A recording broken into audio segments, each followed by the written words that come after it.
Hello, everyone, and welcome back to the Best Care Anywhere podcast. I am your mealy mouth fly fishing imposter host, Anthony. With me, as always, the star of the Tabasco Film Company of Havana, Cuba, Ethan Wilson. I told you not to talk about that on the air. He played the Pelican, by the way. It was my best performance. And joining us for her first podcast. You know her as Bellacissa on Twitter. She is a fan of the show. She has agreed somehow to come talk to us about MASH and specifically the lovely Margaret Houlihan. She's not so think as you drunk she is. It's Leigh Ann. Hello. Hello. Thank you very much for having me. You're welcome. This was, I don't want to say it was last minute, but it was certainly more last minute than we normally like to keep it. I have like 3 guests that I told like 6 months in advance, hey, we want to have you on. We don't know when, but Mike Jameson was nice enough to recommend you because the episode today is very the first Margaret-centric episode. That is a hard one to say. But before we get into that, how are you? Welcome. I am very good, thank you. Let's see, Mike and I have been on Twitter. We met on this podcast, actually. That's what he was saying, which is Now, do you believe it's real, Ethan? No, we have fostered. We created a connection between 2 completely separate people through our words. Well, first of all, no, I don't believe you, and I probably never will. Second of all, as previously established, I am terrified of women, so I'm going to be very quiet this particular episode. Oh, lordy. I'm really not that scary, I promise. Oh, God, is she talking to me? This is him. I want the audience and our guests to know this is him 24/7. This is not a bit. This is Ethan raw, and this isn't. He's not putting an act on. This is just Ethan. I wish I was. It would make life a lot easier. But before we get into all the delicious MASH conversation, Ethan. Yo. Why is the temperature in Kansas younger than me? I don't want to talk about it. That's not allowed. I was gonna sit here and I was just gonna grin and bear it, knowing full well it's below freezing outside, because for the last 2 weeks I've had to do nothing but install batteries in people's cars in, negative degree temperature. I want to die. So do you have to call the hazmat team yet, or? Oh, no. Do you have superpowers yet? Well, I don't have fingerprints, which is kind of a superpower. For those who wouldn't know, none of you, because we didn't talk about this on the podcast, you had a customer bring in a battery to get replaced, and it was leaking, and he didn't tell you. And that man deserves to be hit in the face with a chair. We have a very nice lily white section of concrete in the back where we set it. It's quite nice. I just had to grill you. I think it was a balmy 65 today, in California. I'm going to fly over there and I'm California. Going to bitch slap you. You're gonna have to take 7 connecting flights. I think I have time to run. So, all right. Now that I've gotten that out of my system and out of your system, may I ask, Leigh Ann, where are you from? I am from Dallas.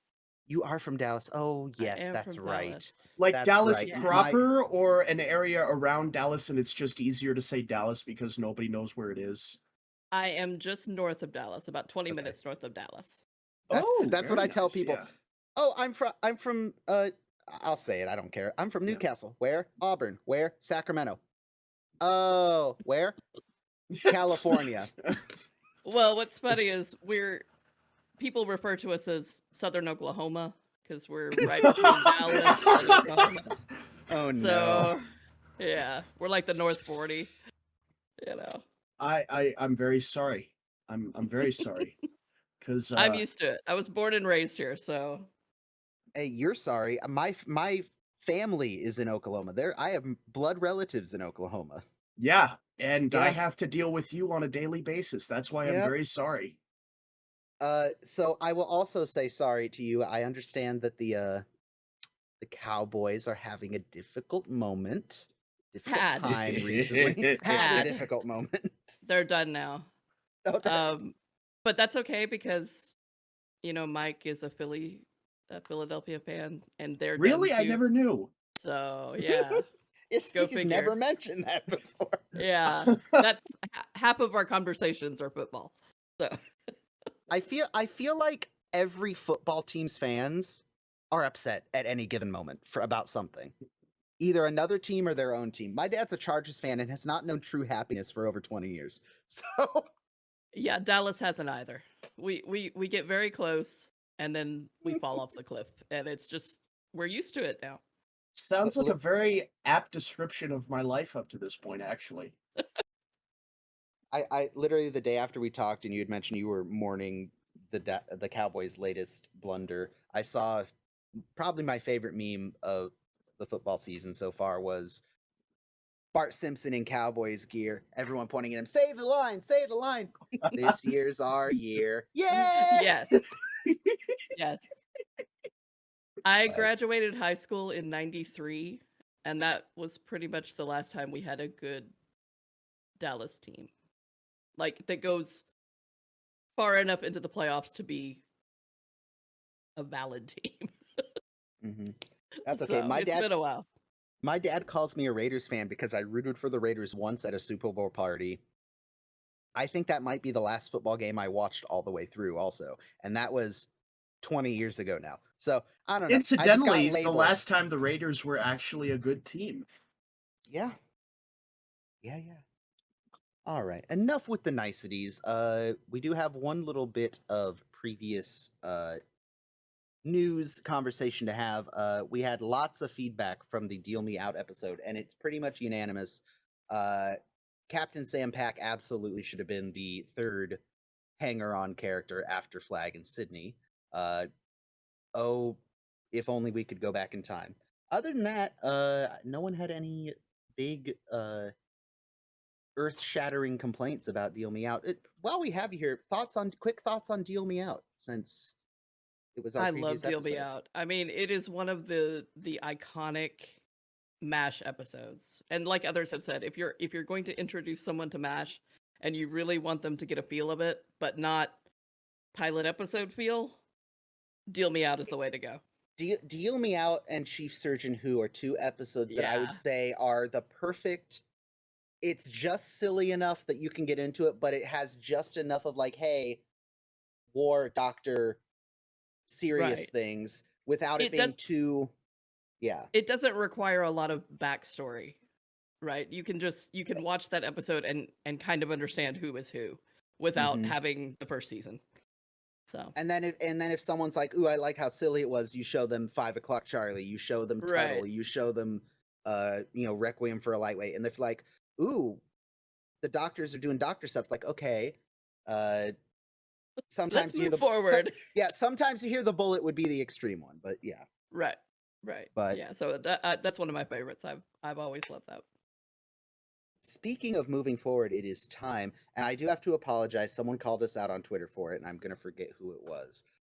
Yes, this episode's name is Hotlips and Empty Arms, not in Empty Arms. That is that is. I'm like, man, that's a small typo. And then the more I thought about it, I'm like, no, actually, that's words have meaning, and that is a significant typo. But why can't Hotlips be in my Empty Arms?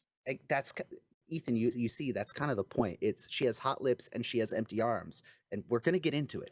My typo was actually significantly not good, but like of all the words you could have had a typo of on. all the words in that, I could have said it was Margaret and empty arms. It would have been like, still doesn't work, but okay. No. So Hot Lips and Empty Arms, season 2, episode 14, directed by Jackie Cooper. A name that we are actually soon going to be not hearing anymore. This is his 11th of 13 MASH episodes he's directed, and the last 2 are in this season, so it is approaching quickly. And written by 2 first-time writers for the show, Linda Bloodworth Thompson and Mary Kay Place. I knew these ladies wrote for the show, but this is the first time I actually sat down and looked at what episodes they wrote. Holy cow, they wrote some good ones. Bloodworth is a fucking badass name. No, on top of that, Bloodworth is 100% a badass name. But Especially for a war show. yes. Yeah. I'm pretty sure there's a general or a Colonel Bloodworth at one point, now that I'm thinking about it, but that's, just my MASH Rolodex just went, hey, flag that for later. So yeah, Linda Bloodworth, this is her first of 5 MASHs she would write on. She would also go on to write for 2 very successful shows of her own, Designing Women for 163 episodes and Evening Shade for 93 episodes. So she is a prolific writer, still writing up to at least 2022 that I saw on her IMDb. So still active Wow. in Hollywood. Oh yeah. That's And impressive. then yeah, it is insane. I'm like, because so many times we talk about the show like, oh, they wrote an episode or 2 here, an episode or 2 here.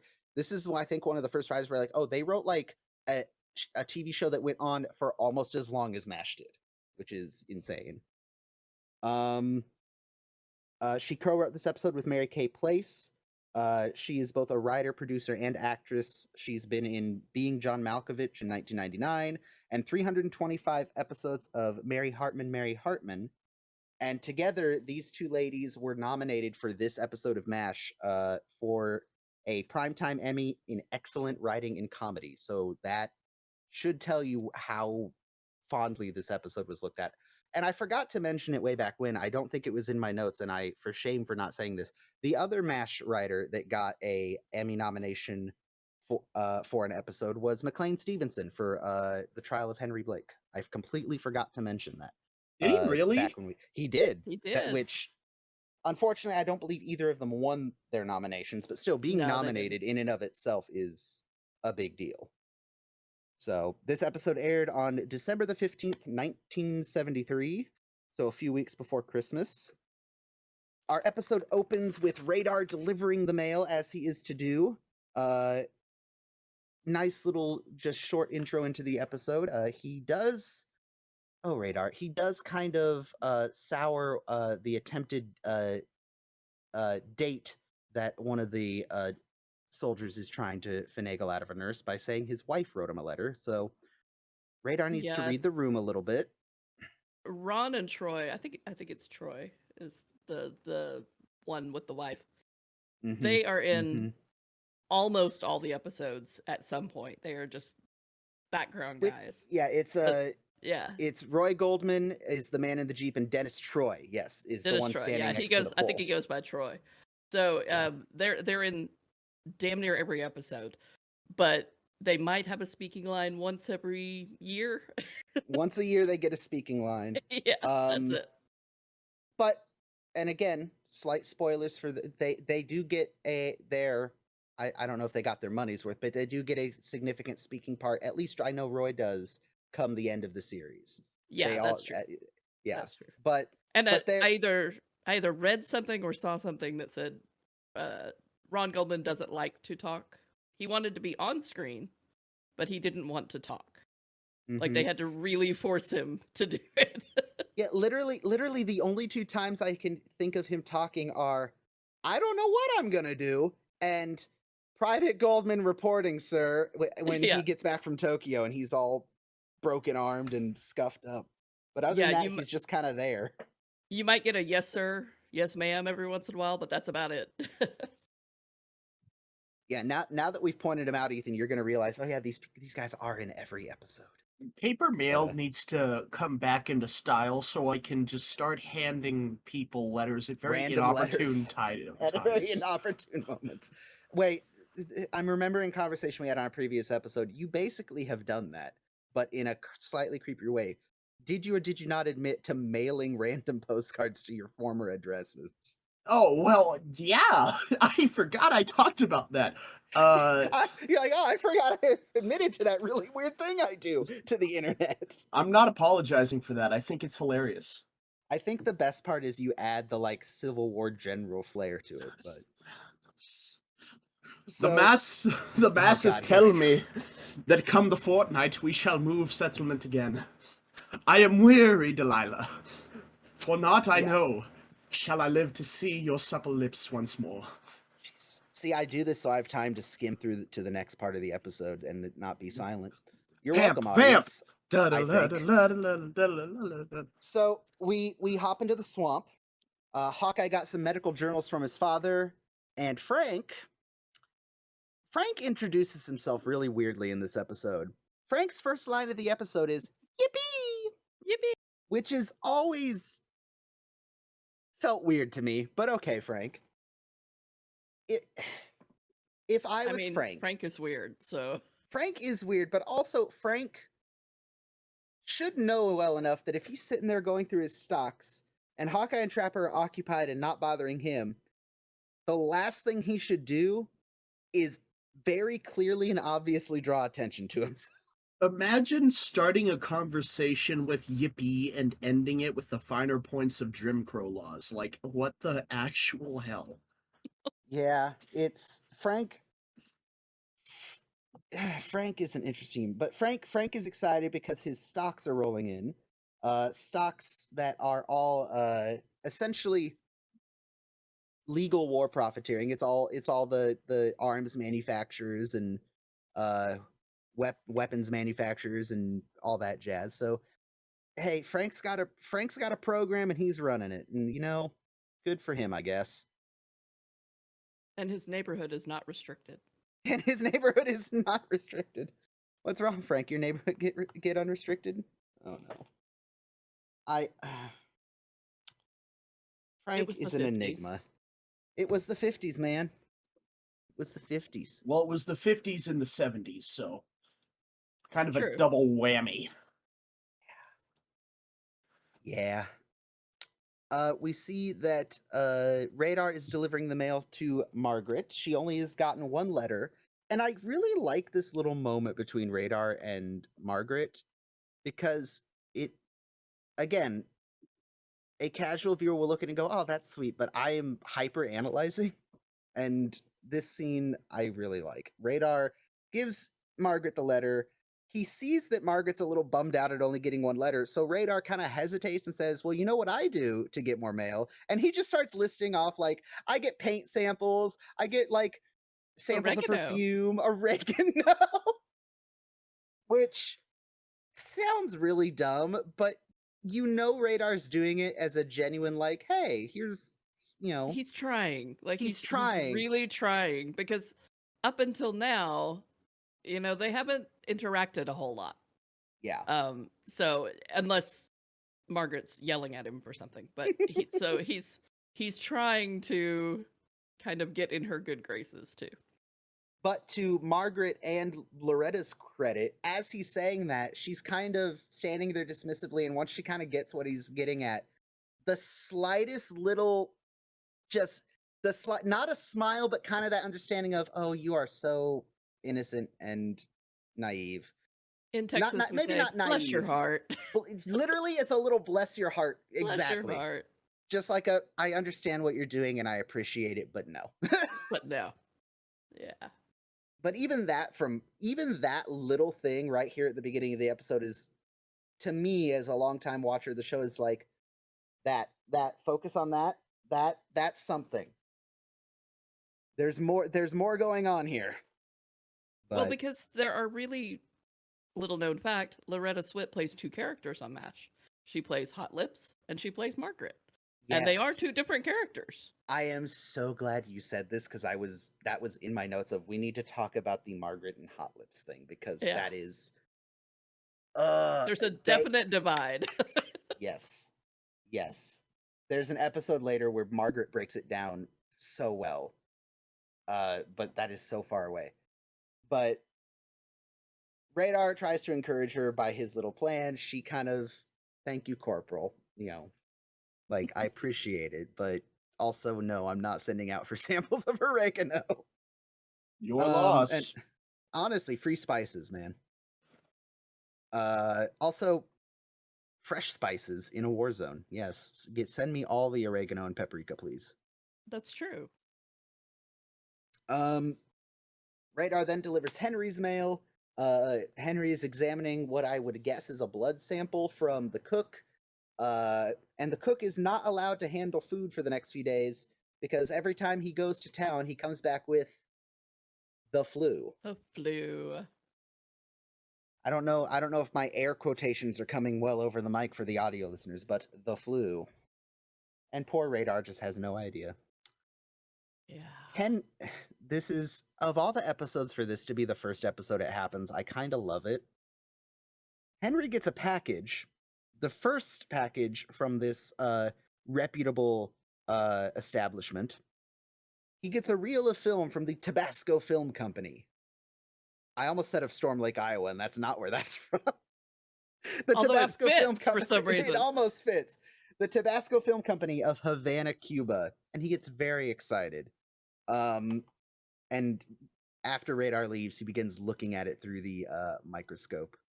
We also learn that Henry's parents are going on second honeymoon, which is never. Oh, uh-oh. What happened? Ethan died. I don't know what happened. He was very quiet for a long time. Come back, Ethan. Which is not unnormal for him.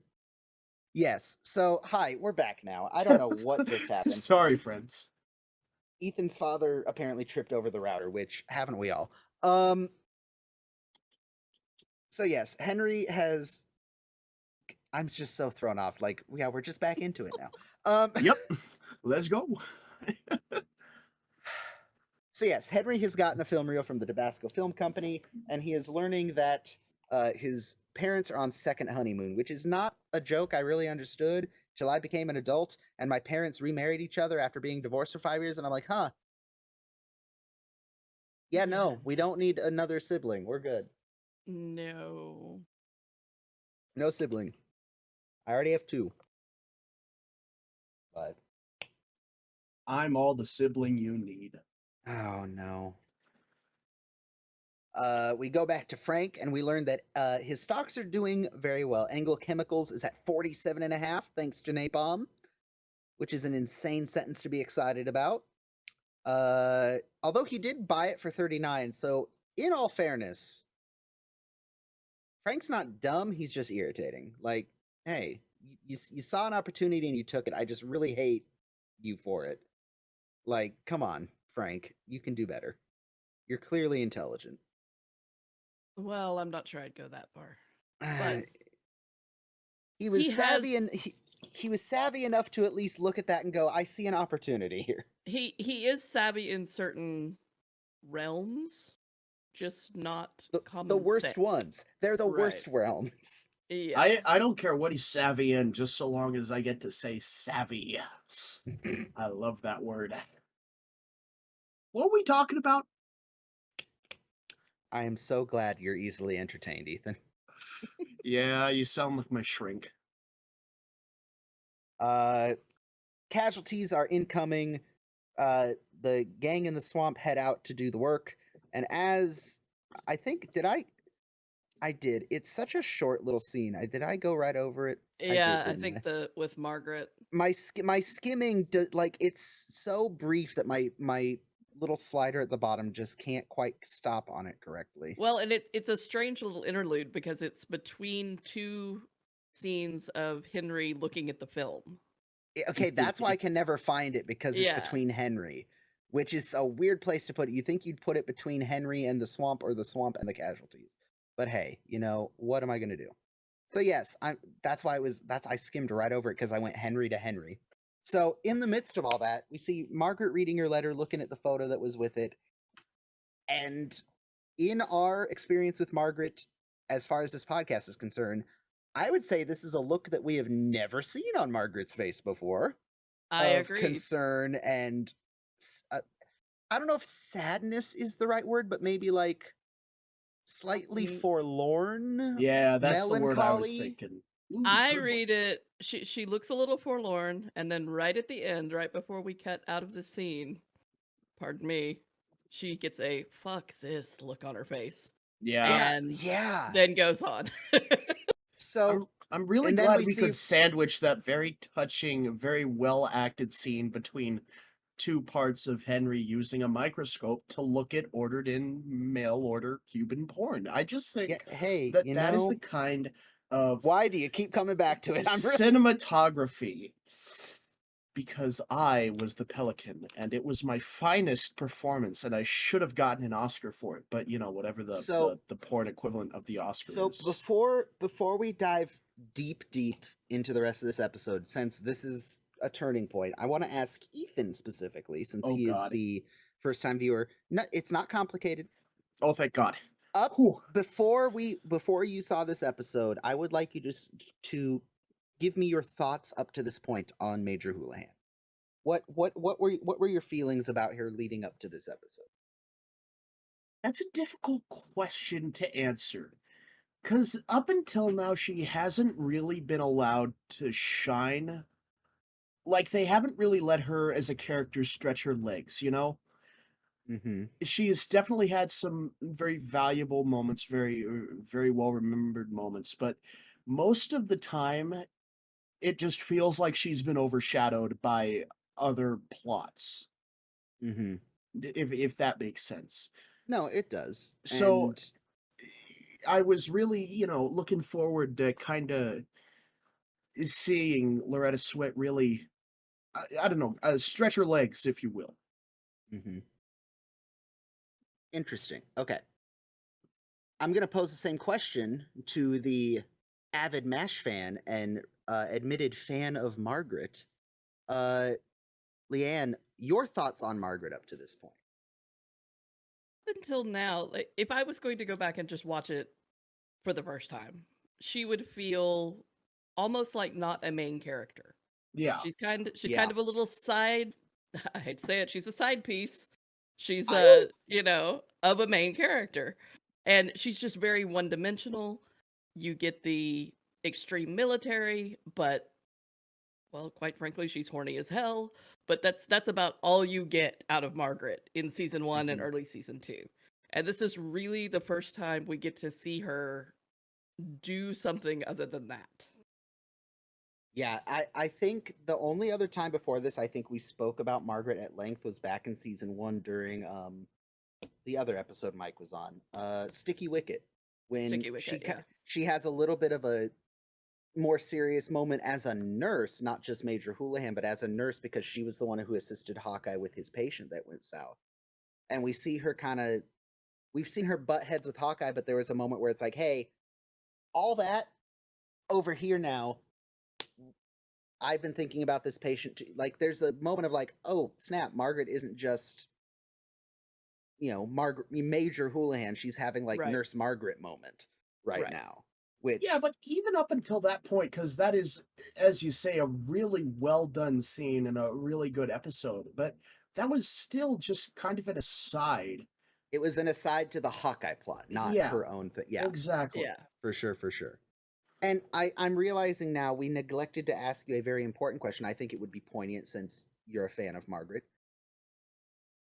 Why are we here? How did you become a fan of the MASH and the Margaret and the if you are willing to share? I am. There's actually 2 stories behind it, kind of. Okay. My best friend Emily and I, we met when first day of 6th grade. We were like 12 years old. And this is back in the day before, computers and internet and everything else. Her father was a huge MASH fan, and he would record the episodes on VHS tapes. So we're sitting at Nice. home bored, and we start watching MASH. And of course, he's recording them off, television. We're not getting them in order. We're not getting them any kind of sequence whatsoever. Random characters show up that we don't know where they came from because we're in later seasons. Like, But why is Frank taller and balding, and why does Trapper have a mustache? What happened? Right. Where did the horse come from? Where did the horse come from? So What? Just let it go, Ethan. it's okay. You'll understand about 3 years from now. Oh, thanks. Perfect. God, it's college all over again. Yep. So we got very addicted to MASH, and we were the kind, we're young girls, and we would quote MASH all the time, but no one around us knew what we were talking about because we were just nerds, And then I kind of got away from it. I got married, moved overseas, lived in Southeast Asia, believe it or not, for 7 years. Not Korea, but I was in the Philippines and Thailand. Okay. And then when I moved back, had kind of a tragedy. My husband passed away, and MASH was my pacifier, my blanket. That's what I came back and watched. And fell in love with it all over again. And then now I kind of identify even more with Margaret, with her lonely moments and her, struggling in a camp full of guys, that whole thing. So Margaret. Oh, man, let's just get into it because I want to feast upon the goodness that is Loretta Swit and her acting in this, and the story and the writing, and just so good. So we have Margaret and her fuck face, as we have determined. yes. I also want to mention maybe a little bit of like, it's that look that I feel like I have on my face when I'm like either looking through a high school yearbook or like remembering something. It's like, man, if I had been in this place at this time or talked to this person or made this choice, where would I be now if I'd said this thing different or signed this piece of paper 10 years ago, 5 years ago, whatever. It's like, it's that face of like, anyway, yeah, it's, Yeah.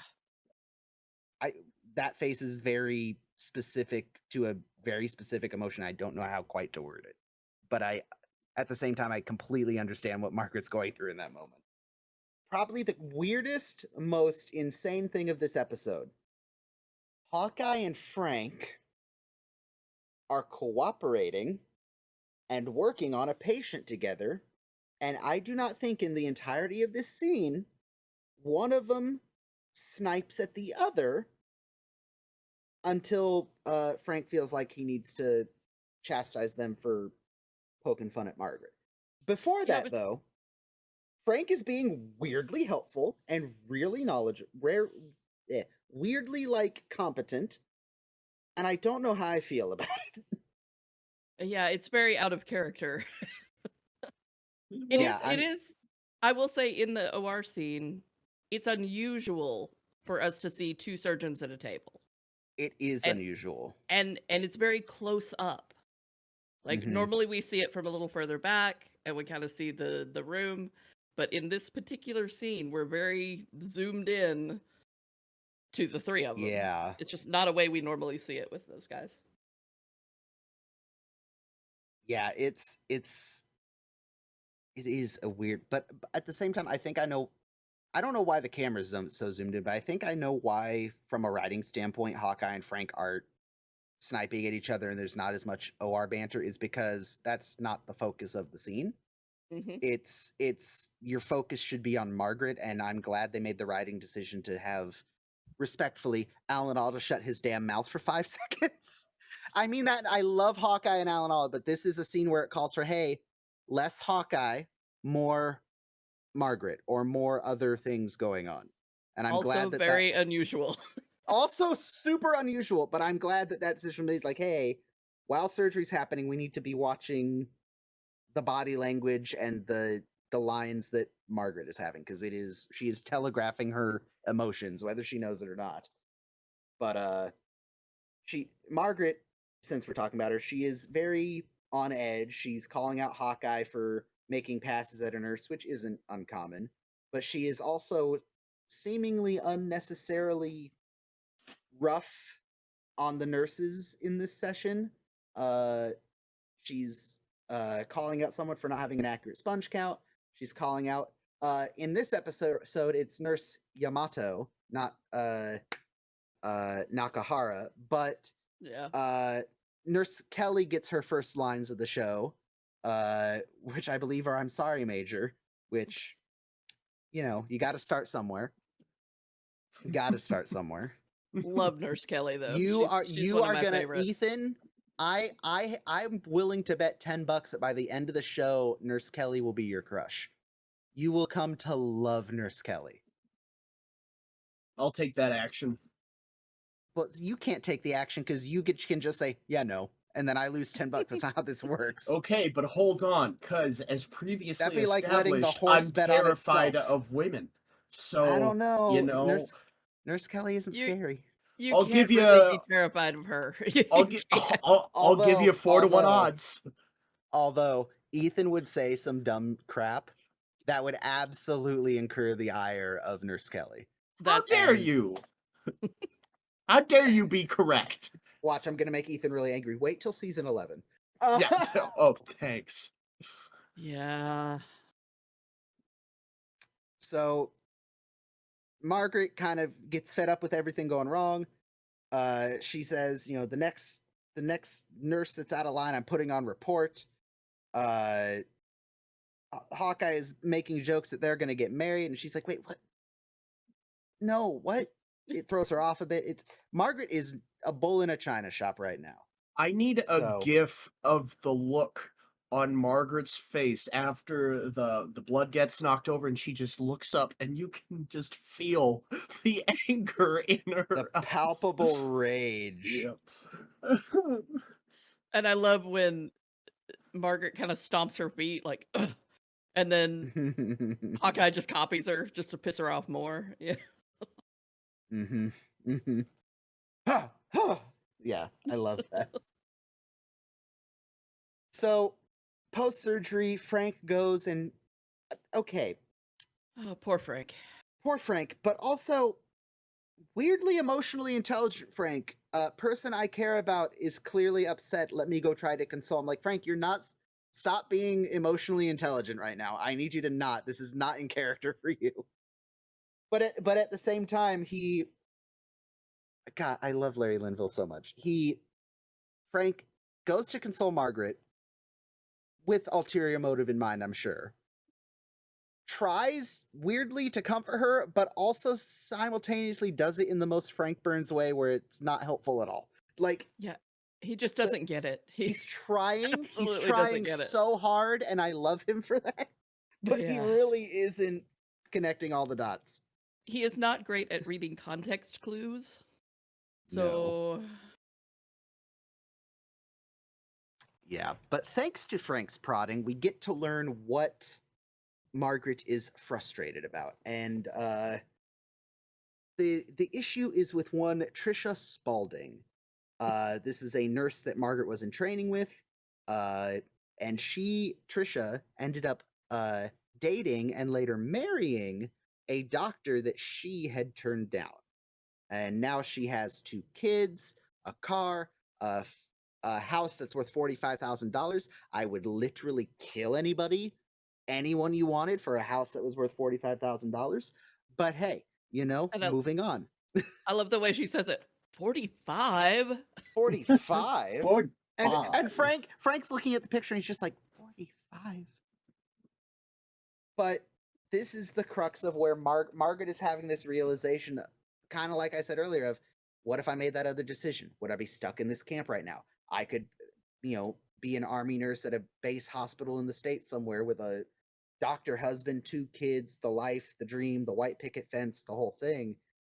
And it is astonishing to me, without getting into spoilers. This is the first of a couple times this episode where they hit the nail on the head for this is going to be a thing that comes back for Margaret like 4 or 5 different times in different ways. It's not just mere copy, but this initial I had a moment of reflection and realized I am not fully satisfied with where I am. And that is a huge thing because it gets revisited several times.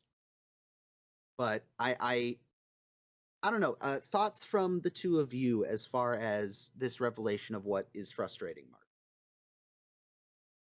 Well, she thought she knew what she wanted to do with her life, right? Like she is the army. She's her father's daughter. Like this is what she's going to do. And then but to suddenly see somebody else get another life that she could have had, that's sometimes heartbreaking, right? Yeah, it's we actually, Anthony, had a bit of a moment sort of like this a few nights ago, if you remember. Did we? I came in a mood because I'd received an Yes. invitation to a wedding from one of my old girlfriends. She was getting married and she sent me an invitation. So it's sort of that damn. look at where this person is and look at where I am, and then you start, kind of measuring up and, trying to justify your decisions, seeing if, you know, you think you've done as well as you could. It leads you down a rabbit hole. It will really screw with you. I have a weird feel. I did not think that this was gonna make it onto the podcast, but weirdly somehow it is. So I'll share my own. Hasn't happened yet, but it probably will be happening tomorrow morning. Oh boy. Tomorrow morning, I am attending a funeral. Our scout troop here in Newcastle was reached out to by the daughter of a gentleman who had passed away. He, from what I understand, military and law enforcement, but also earned his Eagle Scout in the troop in Newcastle when it was active in the 50s. And Wow. I already know going, and she had asked, we don't want you to do anything formal or ceremonial. It was a big enough part of his life that he would have appreciated just a scouting presence. So I myself and a couple of the other leaders are gonna attend and just be present and there. But in an alternate universe, if choices had been made different, I would have been 5 years as an MP in the Army and be a Placer County Sheriff's deputy right now. But different life circumstances happened, and I'm sure at some point tomorrow, while I'm sitting here at work after that service that's just up the road, I'm going to have a moment of, huh. Anyway, that same moment Margaret had of just sitting there just contemplating like, man, what if? But Yeah, it's we different all for have them. Margaret. Yeah, but it's different for Margaret because again, this is something that this episode sets up that gets developed. There's the I want a life and a husband and the white picket fence, the house, the kids, all that. There's that we get discovered, but she also has the storylines where she's trying to figure out what do I want my career to be. We Right. get a couple episodes of that, and she mentions to Frank, the Army's the only life I've ever known. And Frank tries to console her, and she even mentions to him at one point, your Army issue, Frank. You came you came with a my great bulletproof line. girdle. My mess kit and my And my, khaki girdle. Which, Yep. first of all, Jesus Christ, that is like the most devastating thing. your government issue, Frank. You came with my mess kit and my khaki girdle. Like, can you imagine a significant other telling you that? I don't think I would ever emotionally recover. Mm-hmm. Yeah, And then she has a great line. Yep. I'll be a smile on your face that your wife won't understand. Mm-hmm. Yeah. And to be fair, after that line, Frank does say a couple things that are true and valid, and Margaret should think about. She is, despite what she may think, she is doing one of the most insane, crazy, beyond noble things at that time a woman could do in the Army. Be a nurse in a frontline unit. Like, again, context of 2022, 2023, 2024 brain. I just said 2 of the 2 wrong years. I am clearly out of it. Like, C'est la vie. growing up in the 2000s, it's like, yeah, girls can do anything. It's like, yeah, but this is the 50s.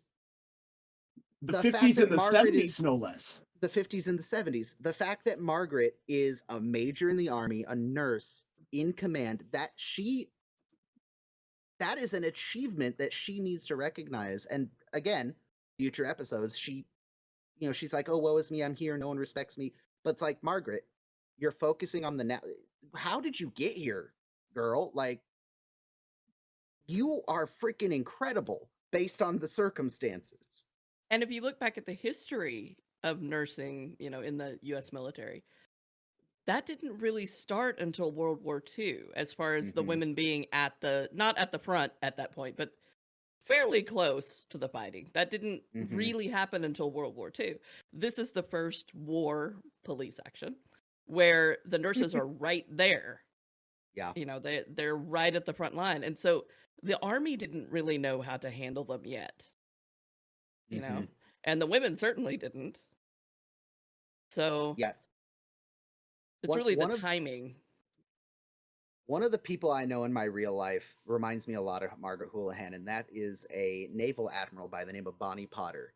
She is I see her around at some of the veterans events. She's local to my area, and she's been in the Navy since like early 60s, and yeah, the stories she's told us of just shouting down other admirals or shouting down lieutenants as, this 5'1", young lady. And it's like you had, I get the same Margaret energy from her of like, I'm not gonna take any crap.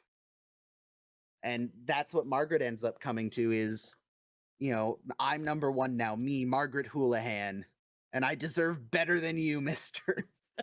Better poor than Frank. you. Frank is drawing. I mean, Frank is Frank, and he probably deserves it. But Frank is kind of drawing some stray rounds in this episode.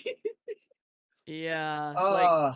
And remember, she has not been in the past. I think it's the past 2 episodes. Yeah, She she is not. So, in TV world, she's off in Tokyo doing a conference or who knows.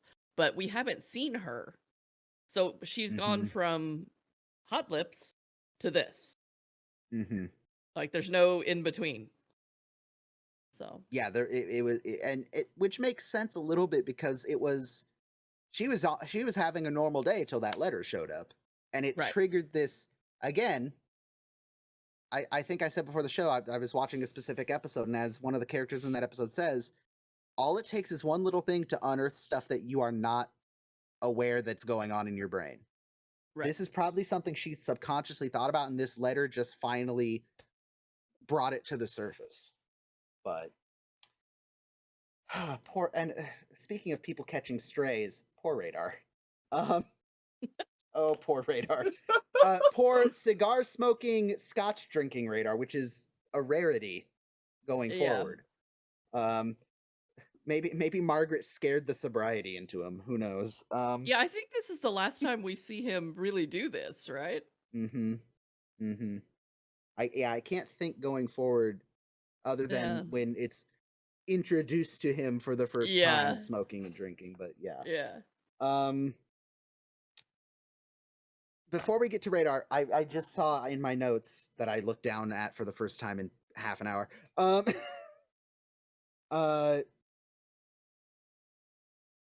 Margaret has a line in there that I think sums up a lot of her.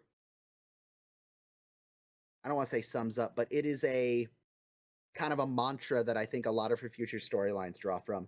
I don't want a weekend. I want a lifetime. I don't want these flings. I don't want, the rumble seat of the Jeep. I don't want the linen closet. I want something that's going to be there when whatever this is over. Something permanent. So I think but she doesn't really know what that is yet. Yeah, it's very nebulous. It's not a solid want. It's a very broad, unfocused desire. She wants all the things. She just doesn't know what the things are. Exactly. So yeah, using this newfound power, Margaret stomps into Radar's office demanding to see Colonel Blake, and Radar, not reading the energy coming off of Margaret right now. It's just like, he's busy. Margaret lays into him, put down that drink, put that cigar, stand up at attention when you address an officer. And Radar, yes, ma'am. Or yes, sir. Yes, sir. I love this so much. Yes, sir. It's ma'am. Sir, men are sirs, women are ma'ams. I'm a woman, I'm a ma'am. That just has a nice, melody to it. Put that to music. I'm a woman, I'm a ma'am. Exactly. Does whatever a woman can. And there he goes. I knew it was Spider-Man. Will she shatter Frank's heart? We can hope. I don't know what rhymes with heart. Yeah, there it goes. Anyway. What were we talking about? Man, we're here. Ma'am sirs. Ma'am sirs. Talking about ma'am sirs. That's right. Yeah. Yes, ma'am, sir. Ma'am, sir? And Margaret's Ma'am, just like, I sir? don't have time for this. What does she call Henry here? Bubblehead, Colonel Where's Bubblehead. Colonel Bubblehead? He doesn't want to be disturbed. He already is disturbed. Margaret, Radar, just get out of the way. Save yourself. Yeah, Just run. move. Just Run. run. Radar tries to salt. Radar, get out of the way. He's watching a training film, bodies and stuff, which not a incorrect description of what they're Yeah. watching. It's technically true. Technically true. We cut to the interior of Henry's office, and they are watching his Tabasco Film Company reel. Apparently, there are balloons involved. That's Yeah. hey, I tried to look Anyway. up Charlie Abrams to see if that was a reference to something, but everything I can find says no. They think it's just, he just worked with a doctor that had a receptionist. Oh, Yep. people That have you already saw. looked into that. That's awesome. Yeah, Hey, the MASH community. it's insane. I'm gonna go back and say I think I'm one of the first people that laser focused on the flyers that shot out of a bomb, but that's just me. But I've seen other stuff where it's like you did not spend this much time and effort to not get an answer on this one thing that you hyperfixated on. But also, Yeah. I've done it, so yeah. Be proud of me. I did not point out that the engine piston was on Henry's desk again earlier. Ba-dum-bum. So Margaret storms in the middle of the film, realizing what they're watching, screaming, "That's the most vulgar-based thing I've ever seen!" And the lines in this episode, Margaret, you can't come in the middle. It's disgusting. Well, yeah, the critics panned it too, but we're trying to judge it on its own merits. Okay, listen. I'm just gonna say it. Anthony, you are one of my closest friends. I can't imagine, even in a wartime scenario, sitting around no, with never. you watching a Tabasco film. No. But and again, watching this, because I don't know when the first time I saw this episode was. Maybe when I was like 12, 11, 13. Like, I don't Yeah. know. They're just watching. I'm A imagining they're movie. just watching girls in hula skirts dance. Like, okay, whatever. No, Girls that's in not That what I they balloons. can watch. get behind. They're girls in balloons. Yeah. Well, and what cracks Also- me up about this episode is none of them look at her. She's screaming and ranting and raving, and none That- of them look at her. That is so. They're completely ignoring her. Which, Yeah. again, I've said it, guys. Read the energy coming off this woman, because you are about to get murdered. You need to. Survival instincts at 0 right now. So Margaret interrupts the movie. Henry shuts it off finally. And I think I don't know if this was a writing decision or not. I think I don't know how to word this. Overwrote these next few lines from Henry. Like, I think they tilted it a little further than maybe Henry would actually go. But I think it serves kind of seeing it from Margaret's perspective. Because Henry coming out and saying, actually, woman, the only woman I have to explain anything to is my wife.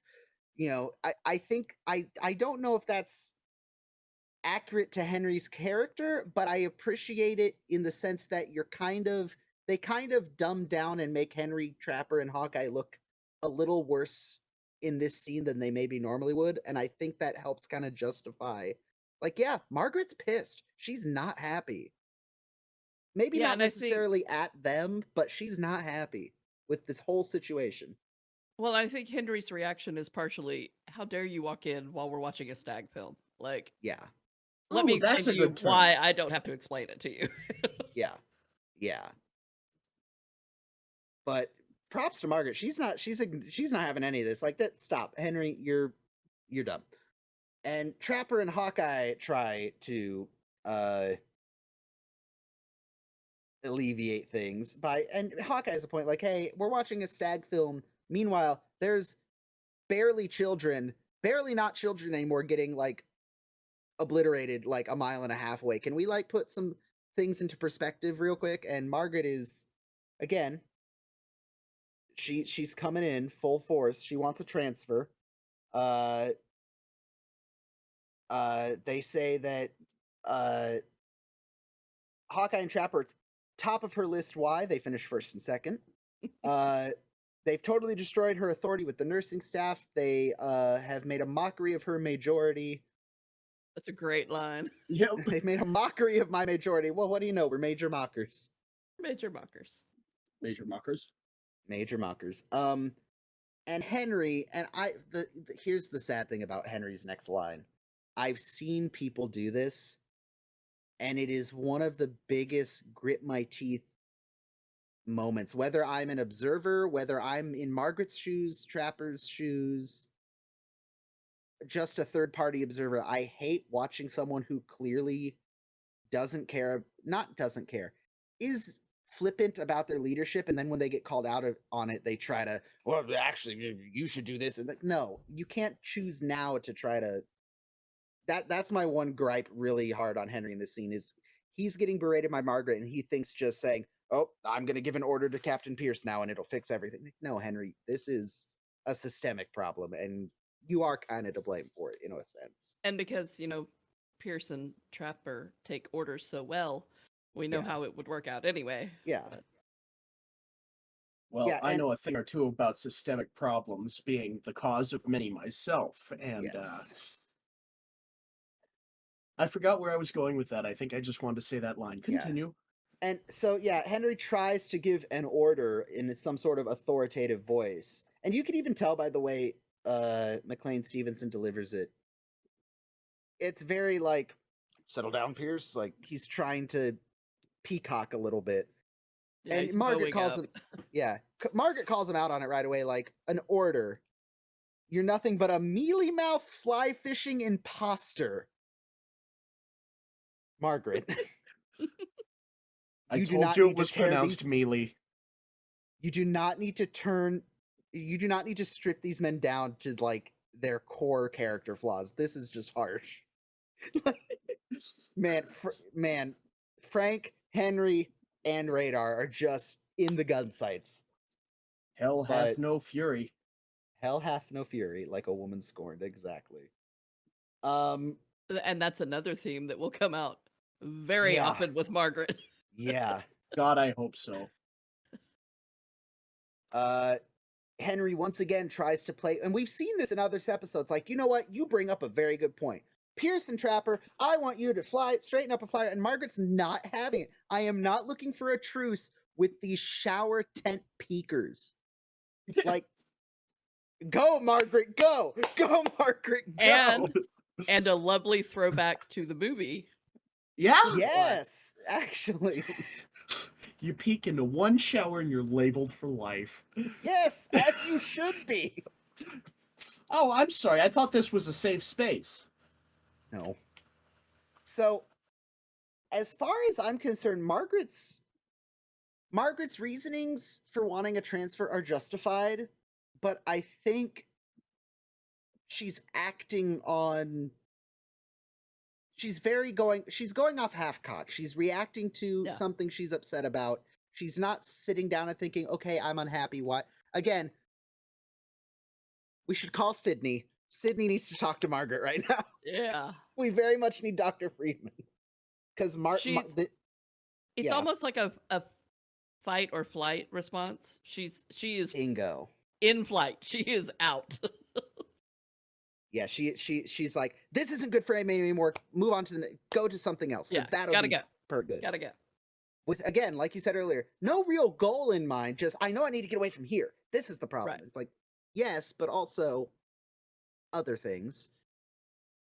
So Radar comes in with the transfer paper. They did a really good job of making you not really fully appreciate that Radar came into the room with the paper. Like, you see the door swing and you see Gary just off the side of the screen, but if you're not paying attention, you could almost be as surprised as Henry is that Radar's there. Yeah, he just kind of appears. Yep. So after all that, the transfer papers come in. Margaret now has a transfer, and now that it's a done thing, everyone kind of takes a breath, and Henry's like, "Hey, this is a big decision. Until you're absolutely sure and it's a for sure thing, we're not going to say anything. And he even turns to Trapper and Hawkeye and says, hey, right, this is stays in here. And to their credit, Trap and Hawkeye are like, yeah, that's whether or not they're honest, at least they're having the foresight to be like, yep, nope, fair. Got it. No And problem. there is this, again, kind of like that moment with Radar at the beginning of the episode. There is a moment where Henry's like, hey, look, what's been done has been done. We did good work. We're a family. We're gonna miss you. And again, there's props to Loretta, because there is this moment where she kind of bows her head and kind of thinks like, man, maybe I am. I don't know if she's contemplating or maybe like, yeah, we did do good work here, But then Radar announces to the whole camp she's leaving, and she's like, yeah, no, I'm out. Bye. But so Yeah, she does have a moment where you think it at least sunk in for a second that what she's doing, Yeah. it's no longer just straight emotion at that point. So again, I'll kind of read the room here, gauge the room. Now that Margaret has kind of come out with, here's what's bothering me, she's kind of gotten a lot of this off her chest about what's bothering her. How are we feeling about Margaret now a little bit further in the episode? Like, is she justified in being this upset at everyone around her? Is some of this projecting? Like, what are we feeling? It seems to me that a lot of this has just been bottled up over the course of months, years, however long she's been stationed here. Because a lot of it, from what I've seen of her, I think my assessment would be sort of a grin and bear it. Don't give Hawkeye the time of day when he flirts with you. Don't worry about Trapper trying to steal your nursing staff. Just head down, do what you got to do, and get through it. And so now that she's just fed up, it's open season. That's my unprofessional sort of interpretation. That But I wouldn't say that's a wrong interpretation, because I think there's a character in a future episode that basically calls Margaret out for those exact things. Like, you have a camp full of people here and you claim to be lonely. What the hell, Margaret? Like, literally, someone basically calls her out for that exact thing of, hey, you idiot. The only person you've put any attention into most of your time here is this moron, Frank. You have a whole camp of people here who, whether you believe it or not, do care about you. But no, Well, Leigh and Ann, right what are your now, thoughts? yeah, she's still in the part of her arc where she only thinks about respect. She thinks if they Mm. are not following her orders and doing what she says when she says to do it, then they don't like her, respect her, they can't get along with her or whatever. That eventually changes as she grows, but right now that's all she has. Is I have to get all the respect or nothing at all. I'm okay. I didn't write this down, so I glossed over it. I'm gonna give Frank Burns a huge credit, because he said something earlier that is so painfully true about Margaret that it almost hurts my brain to think that this observation came from Frank.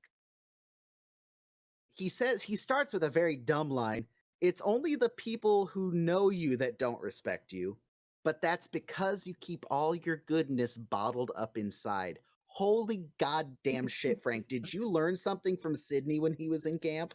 Because that, again, that is something Margaret gets called out for, is like, hey, maybe if you just acted like a normal person and treated people like they're normal people too, you'd be surprised what happens. And there's 4 episodes I can think of off the top of my head where that literally is the plot of me Margaret, me tough, me strong, me show emotion. Oh, me have friends now. What?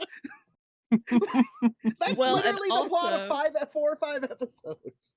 further down the line, we get her backstory too, and Oh, it Yes. wait, starts to make really? a lot more sense. Yeah. Yeah. Oh, that's cool. Okay. Yeah. That's why this Yeah. is why I'm gonna tangent for a second here.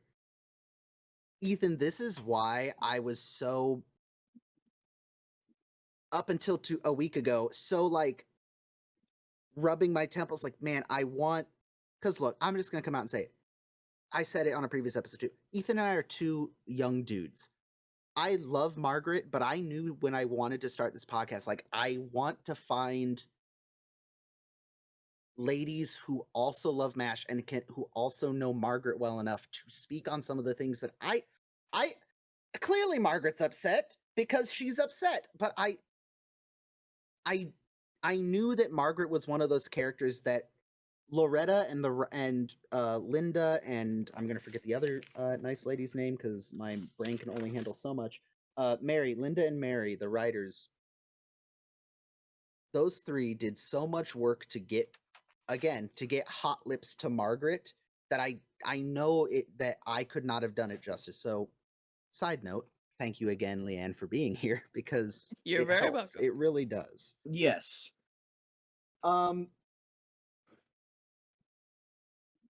Where even are we? Are we still in the stag film scene? No, we're not. Okay, commercial break. Yeah, Radar had just announced that effective immediately, Major Houlihan will be leaving the 4077th. There will be wine with dinner with ice cream and chocolate sauce. Which cool. Also, And the camp just has a supply of wine for dinner for special occasions. right? Well, Like, where did the ice cream come from? It's not so much wine as it is bathtub gin with red food dye. It's probably just food coloring, yeah. Yeah. I mean, they do have to have wine in camp because of Father Mulcahy, but that's a plot line for a later episode. So we come back, and speaking of bottles of quote wine or quote champagne unquote, Hawkeye and Trapper are preparing a little bit of champagne for to have a little bit of a farewell toast with Margaret. And to their credit, they're not completely insensitive. They're kind of talking to Frank like, "Hey Frank, your girlfriend's leaving. You okay over there? We know you okay? Like we're not dumb.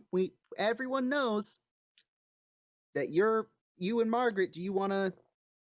No, you're gonna play tough. I'm sure that's gonna end well. Yeah, Frank is not going in with them on this. So Hawkeye and Trapper head over. Margaret is packing up, getting ready to leave. Hawkeye and Trapper come in, their usual goofy selves, but the white flag cracks me up. The white flag does crack me. Like, nope, hey, peace. And again, it's interesting because Margaret, despite everything, does let them in and does agree to, like, she could have easily said, no, get out, and until they left. But again, there's that little bit of, she did stop, and she did have a toast. Again, maybe I'm reading too much into it, but there's, again, she could have kicked him out, but there's something that's like, okay, fine, let's just you're not going to stop bothering me till I do, so here we go. I think that's exactly it. She's like, yeah. Fine, just give me the drink. But as much as they're razzing Margaret, there is the touch of sincerity, very similar to Hawkeye's line from a few episodes ago. You know all the nasty things I did to you, all the rotten little jokes. I want to get well and do them all over. It has that same air of, look, we're fucking with you, but at the same time, we don't hate you. We do. We're colleagues in a sense still. We don't. There's not 100% animosity. Which and Margaret they will miss her, right? Yeah, and they will miss her. Yeah. But then Margaret, of course, counters with the I need to read this out because it's so good. I'd like to propose a toast. Here's to Captains Pierce and McIntyre, to their all-night binges, to their planting of microphones in sleeping bags, to their childish switching of names on latrines. All of which goes in my special report to General Mitchell, which concludes with which will culminate in the detailed account of your Thanksgiving come as your favorite nude pilgrim party. That is so fantastic. And Hawkeye and Trapper during the whole thing are just like, oh yes, that they're just like nodding to each other like, oh, that was a good one. Yeah. We enjoyed that. We enjoyed that.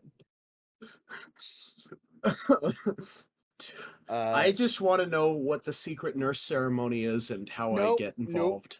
Hey, remember that scene from the movie where there was like angelic singing and yeah, no. And they recreated the Last Supper? Sure. God, I hope so. Yeah. Violently reminded of that scene from a movie all of a sudden. Anyway, moving on, ignoring all that. So, Margaret toasts. She drinks the quote champagne unquote. She realizes it's not champagne because it doesn't quote tickle her nose. No, this stuff eats it away. This stuff eats it away. We jump forward in time a tiny bit, I'm assuming, and Margaret has come to the swamp to get Frank to give back all the stuff that he has that technically belongs to her, and to give back all the stuff that technically belongs to him. And this begins the next, we're just over halfway through the episode, and the next 10 minutes is my favorite thing. Oh, it's so great. I am not unconvinced that they didn't just get Loretta Swit drunk. Oh. It's so good. I will tell you, this is the best portrayal of a time span of getting drunk for a woman I have ever seen. Like, she's got it down pat.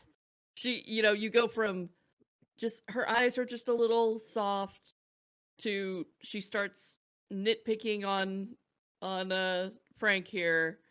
And you can just see her get a little more drunk with the boomerang shots. Like, well, it's method acting, you see. Yeah, where you take one shot and you don't feel it, so you take the second one, and then the first one hits.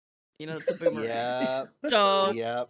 And she does that 3 or 4 times, and poof, by the end. Oh, Margaret, let me get my robe on. I'm just in my underwear. How nice for both of you. Oh no, this is gonna go south. You're hiding a letter to your wife, Frank? Anything in there about your you-know-who used to be your you-know-what?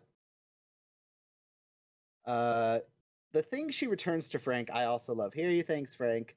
Your picture of us at Osaka, your love letters, your mother's date card, and Bimbo. But Margaret, Bimbo is ours. Also, side note, on the list of where are they now MASH props, where's Bimbo? Right? Who has Bimbo? Somebody has that dog. I hope Bimbo's on a shelf in Loretta Swit's home somewhere. Don't worry, it's being studied by top men. Because that's one of the few MASH props I don't think we ever see again. Like, never. There's the football shoulder pads. There's a couple of other incidental props that you see get passed around constantly, which I can tell you from working at just a Boy Scout summer camp. Yes, that is a thing. There's like, oh, that's so-and-so's jacket from 3 years ago they left in the Lost and Found that Tim's now wearing. Like, yeah, there's just like forever props that exist in places, and I kind of wish Bimbo was one of them. Yeah, I wish he would just like appear in a random scene in the background. Somewhere. Like in Margaret's tent. Who knows? There's so much stuff in Margaret's tent. It might just be in Margaret's tent in other shots, and I just never seen it. Well, now I'm going to be looking for it in all future episodes. Margaret, this is so unlike you. No, it's not. If I'd have been more like me, maybe you would have liked me more. And Frank, you've been drinking. Correction, I am drinking. Margaret, that's liquor. Right, Reverend Davidson? I love these little slights we've been getting towards Frank's self-righteousness. Margaret is not... All inhibition is gone now. Not only is her inhibition gone because she just doesn't care about what the camp...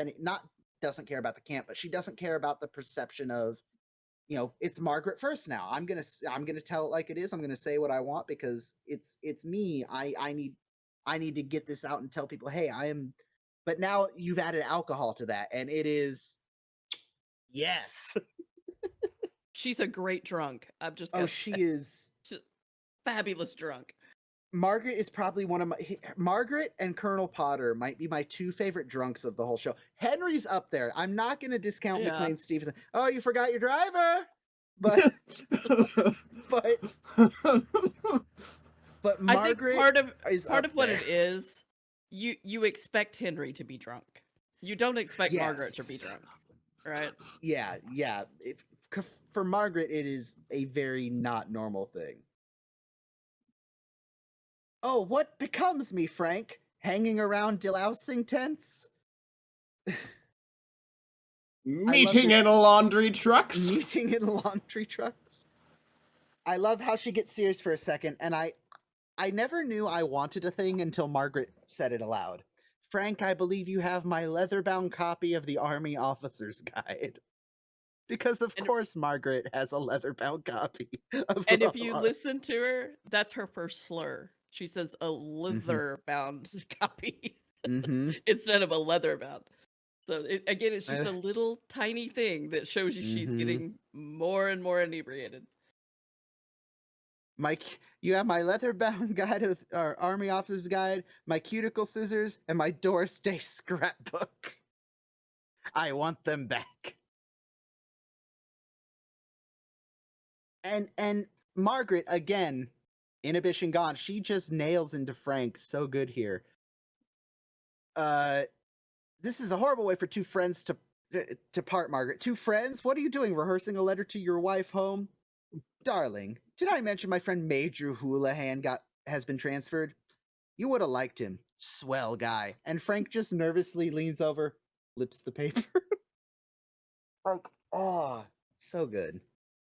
So good. The writing is excellent.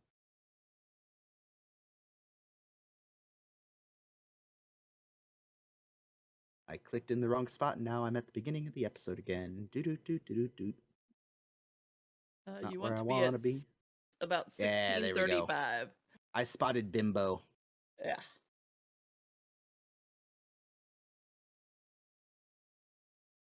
So and as the Margaret, ending of the scene, my God. As Margaret's leaving, they're out of champagne. And what does Frank say to her as she's leaving? I can't quite catch it. I think you've had enough. And then Oh she yeah, says, they're out of who champagne. asked you? Yeah, I think you've had enough. Who asked you? Ferret face. Ferret face. For her to say that, oh, that's great. And the scene of Larry, he looks out, she leaves, and he just kind of turns back around, starts petting the stuffed dog. Oh, poor Frank. We then jump back into Henry's office where he is dictating a letter to Radar, and Radar is reading it back. He is ordering more films from the Tabasco Film Company, and in the long list of fake movie names we get on this show, the Tabasco Film Company names might be my favorite. These are by no means my two favorite, because those come in a later episode. But Henry orders number 467, Paulina Paris and her Pelican, and number 216, Francine Laflamme and her Tassels in the Air. Tassels in the air. Woo! Which just... Anyway. Any thoughts? I was about to say, you got any thoughts on that, Ethan? Because I know you do. Oh, my thoughts are swimming, but they are not fit for such a good Christian I will say this. I will say this. Way more creative titles back in the day. Way more whimsical. Yeah. Man, now I just am thinking the ones we're going to get in the future, and I really don't want to spoil them for Ethan. Yeah, you better not. Don't do it. So he convinces Radar to sign his name on the order form, which that's just mean. That's going to come back to bite Radar in the butt at some point. But you notice he says, like you did last time. Like you did last time. Yeah. There was actually some argument online about why would he say that? Because when the first box came, it wasn't addressed to Radar. But yeah, it was addressed to... We don't know that. Because all Radar says is those films you ordered. Yeah. Yeah. We don't know that it wasn't addressed to Radar. So exactly. Poor Walter's gonna have some explaining to do one day. Yeah. But anyway. Margaret comes in. Drunker. We love this. I love it so much. It's such a convincing downward spiral. Yeah. She's great at this. She walks straight to the cabinet. How do you get into this thing? Are you looking for something? Oh, I figured we'd share a drink, Major to Colonel.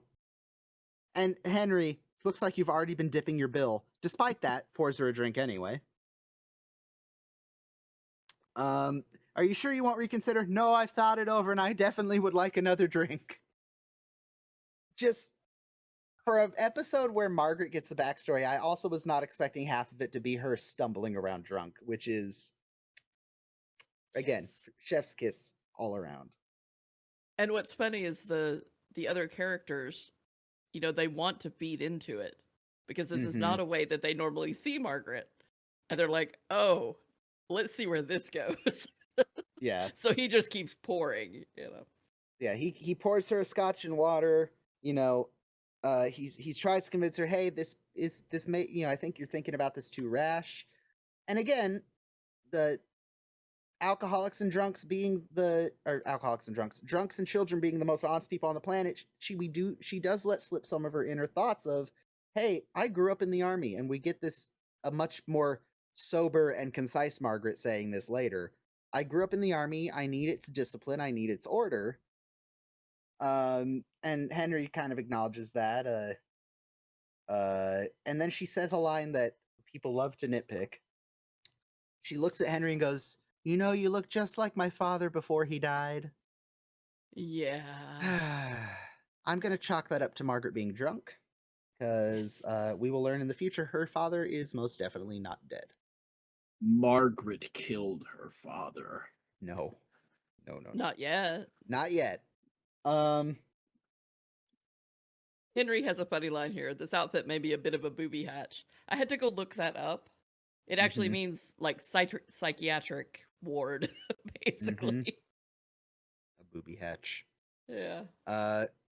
Margaret gets the best end line of this scene, though. Radar comes in, says, hey, wounded are on the way. They're about 45 minutes out, and Henry's like, all right, we got to get stuff ready, and they leave. Margaret, oh my God, it's an emergency. Downs drink. Thank goodness I'm a nurse. Just stumbles out of the room. Yeah. Oh no, it's so bad. And this is where Loretta Swit, it was good up until now, but this whole next bit is where it peaks. It's random, but one of my very favorite Radar lines is in this next scene. Margaret favorite of the entire series. Margaret stumbles out. I was wondering if I could see Colonel Blake. Stumbles off. Radar. I wonder if you can too. He's just gobsmacked. And that's the perfect line of where Radar is right now. He's between the deal maker that we see early, that is more like the movie, and the kid from Atumwa that we see later on. He's right in the middle of it right now. Yeah, the look on his face is Atumwa, oh my gosh, I've never seen someone that drunk. But the line very much is street savvy, like, Jesus, lady. Yeah.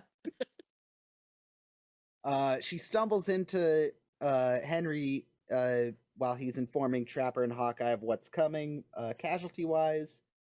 I do again, having watched the show too many times, I appreciate that when Henry mentions it's Marines, Hawkeye and Trapper acknowledge that means youngsters.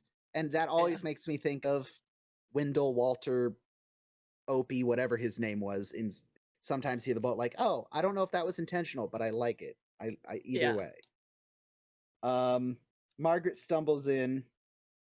Lieutenant Margaret Houlihan reporting for duty. Margaret Houlihan. Margot Houlihan. The little. It's so funny. And all the little subtle, all the the ragdolling that she's doing, the almost falling over, I imagine drunk is one of those things that you either pull it off perfectly or it looks fake. And I think MASH has good examples of both, because there's very clearly the I'm drunk, ha ha ha, slur words, pass out. But this is one of the few times where it's like, this is very believably drunk.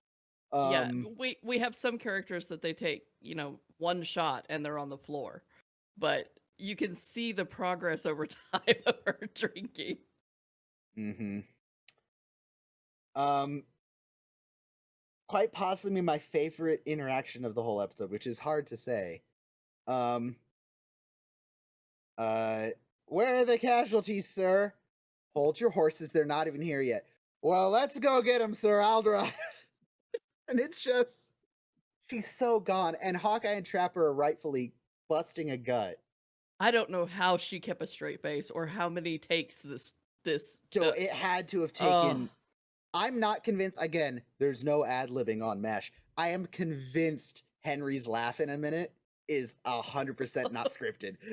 I'm pretty sure this is like the third or fourth take, and he's telling Hawkeye and Trapper, hey, I know you guys would love to see her get dinged for, drunk and disorderly on duty, but we're about to have again, going back to, there is still that strain of seriousness in an episode this could be like, we're about to have a hospital full of kids. She's our head nurse and she is talented and we need her. Can you two are if anyone knows how to sober someone up in 45 minutes, it's you two. Can you take care of her? And they kind of are yanking Henry's chain saying they won't do it. And Margaret stumbles into Henry while he's pleading. Besides, I'm ordering you to do it. Stumbles into Henry, please. Like he cracks. And I'm not convinced that it's that's not scripted. I think that's the third take, and this is the third time Loretta Swit has bumped into Henry, and it's just as goofy as it was the last 3 times, and he just can't take it anymore. And we have one of the most iconic lines of the entire series for Margaret. I'm not so think as you drunk I am. I'm not so think as you drunk I am. I have said that line in high school, college, And it's one of those lines where I think we talked, I can't remember what caused us to talk about this. I'm not so think as you drunk I am. How old is that joke? Oh, is it at least 1973? At least 1973. But yeah, it's so but good. if you ask people that are probably not as into MASH as we are, but that have watched the series, this is one of the lines they will remember. Yeah. Oh, I'm not so think as you drunk I am. I'm not so think as you drunk I am. So the sobering up method that Hawkeye and Trapper use is essentially, I'm assuming, cold shower, which, yeah, that's not an incorrect first step. First of all, is there really a correct first step for sobering someone up? Like, are you seriously asking? I guess. I am a lightweight drinker. My drinking evening usually consists of a Dr. Pepper and Jameson, or 2 if I'm feeling real spicy. So are we talking sobering up or curing hangover? Sobering up. This is not post night of sleep, Margaret. This is, I just downed like 8 shots worth of hard liquor and I am zoinked and need to be functional in 40 minutes. This is sort of the first step. First step is absolutely hydrate until you can no longer hydrate. A lot of water. A lot of water. A lot of water. So, kind of. I mean, water is involved somehow, but maybe not in the way that it should be. But I mean, if it ain't broke, I'm leaving it to the experts. Hawkeye and Trapper, as we saw in the incubator, they are known for their debauchery and drunkenness. Yeah, am I to try and say I know better than the experts? Your feeble attempts pale in comparison. But they have Margaret in the shower, and she's like, what are we doing? New surgical procedure. You got to scrub from head to toe in your clothes. That's ridiculous. Head down. Starts laughing. I like it. Just going back and forth from she's almost aware of what's going on to just that drunk child like, I don't know. I'm enjoying things. I'm here. I'm happy. I do like, and one of our listeners pointed this out on Twitter, I very much appreciate big points for Trapper. She gravitate when inhibitions are gone, she gravitates to Trapper. Even Yeah. with we saw that way back in Tuttle, because they basically used Trapper's description for Tuttle, and Margaret was all a flutter. So I like I relate with her in that way. you two What I are wouldn't do gravitate for toward Wayne Trapper. Rogers. Oh Lord, Oh. man, I have you, Ethan. I need to be real with you now. Have you accepted that for more than 3/4 of the show you're gonna watch, Wayne isn't here? I need Have you to you shut your accepted whore this? mouth, and I need you to continue on with this episode because I am living in a state of deep denial. Okay, cool. Yeah. Uh, she says, "Oh, your curly blonde hair, that crooked smile, and you know you're really built too, you son of a gun." And there you were, out of uniform, unshaven, and Hawkeye. That's why I fell in love with him. They get her back to her tent. Hawkeye gives her a shot of Loda B1 and some coffee. Again, don't know what Loda B1 is. Didn't think to look it up. I'm assuming it is a stimulant of some sort. I hear someone clicking. I'm assuming that's Ethan, and I'm going to trust him. I while don't know continue. how to spell it. I'm trying. Man, that's the barrier I came up against. So, man, the world may never know. Give me a moment. So Margaret, who has clearly been just divulging way too much personal backstory, starts telling. We get to where we don't know what happened before, but then we come to Frank. Where did that leave me? With that sniveling, the turn to that no-lipped, chalk-skinned, sniveling wife lover. Jesus, Margaret, just B1, holy also crap. known as thiamine, is a required for metabolic reactions, including the breakdown of glucose and amino acids. Food sources of thiamine include whole grains, legumes, and some meat and fish. So yeah, okay. So they're basically gonna give her a shot of like the proteins and enzymes that her body needs to kickstart metabolism again. Which, hey, thank you, Ethan. Thank you, Google Ethan. You're welcome. It's the only reason I'm here. No, it is not. You know that. Let him have a moment.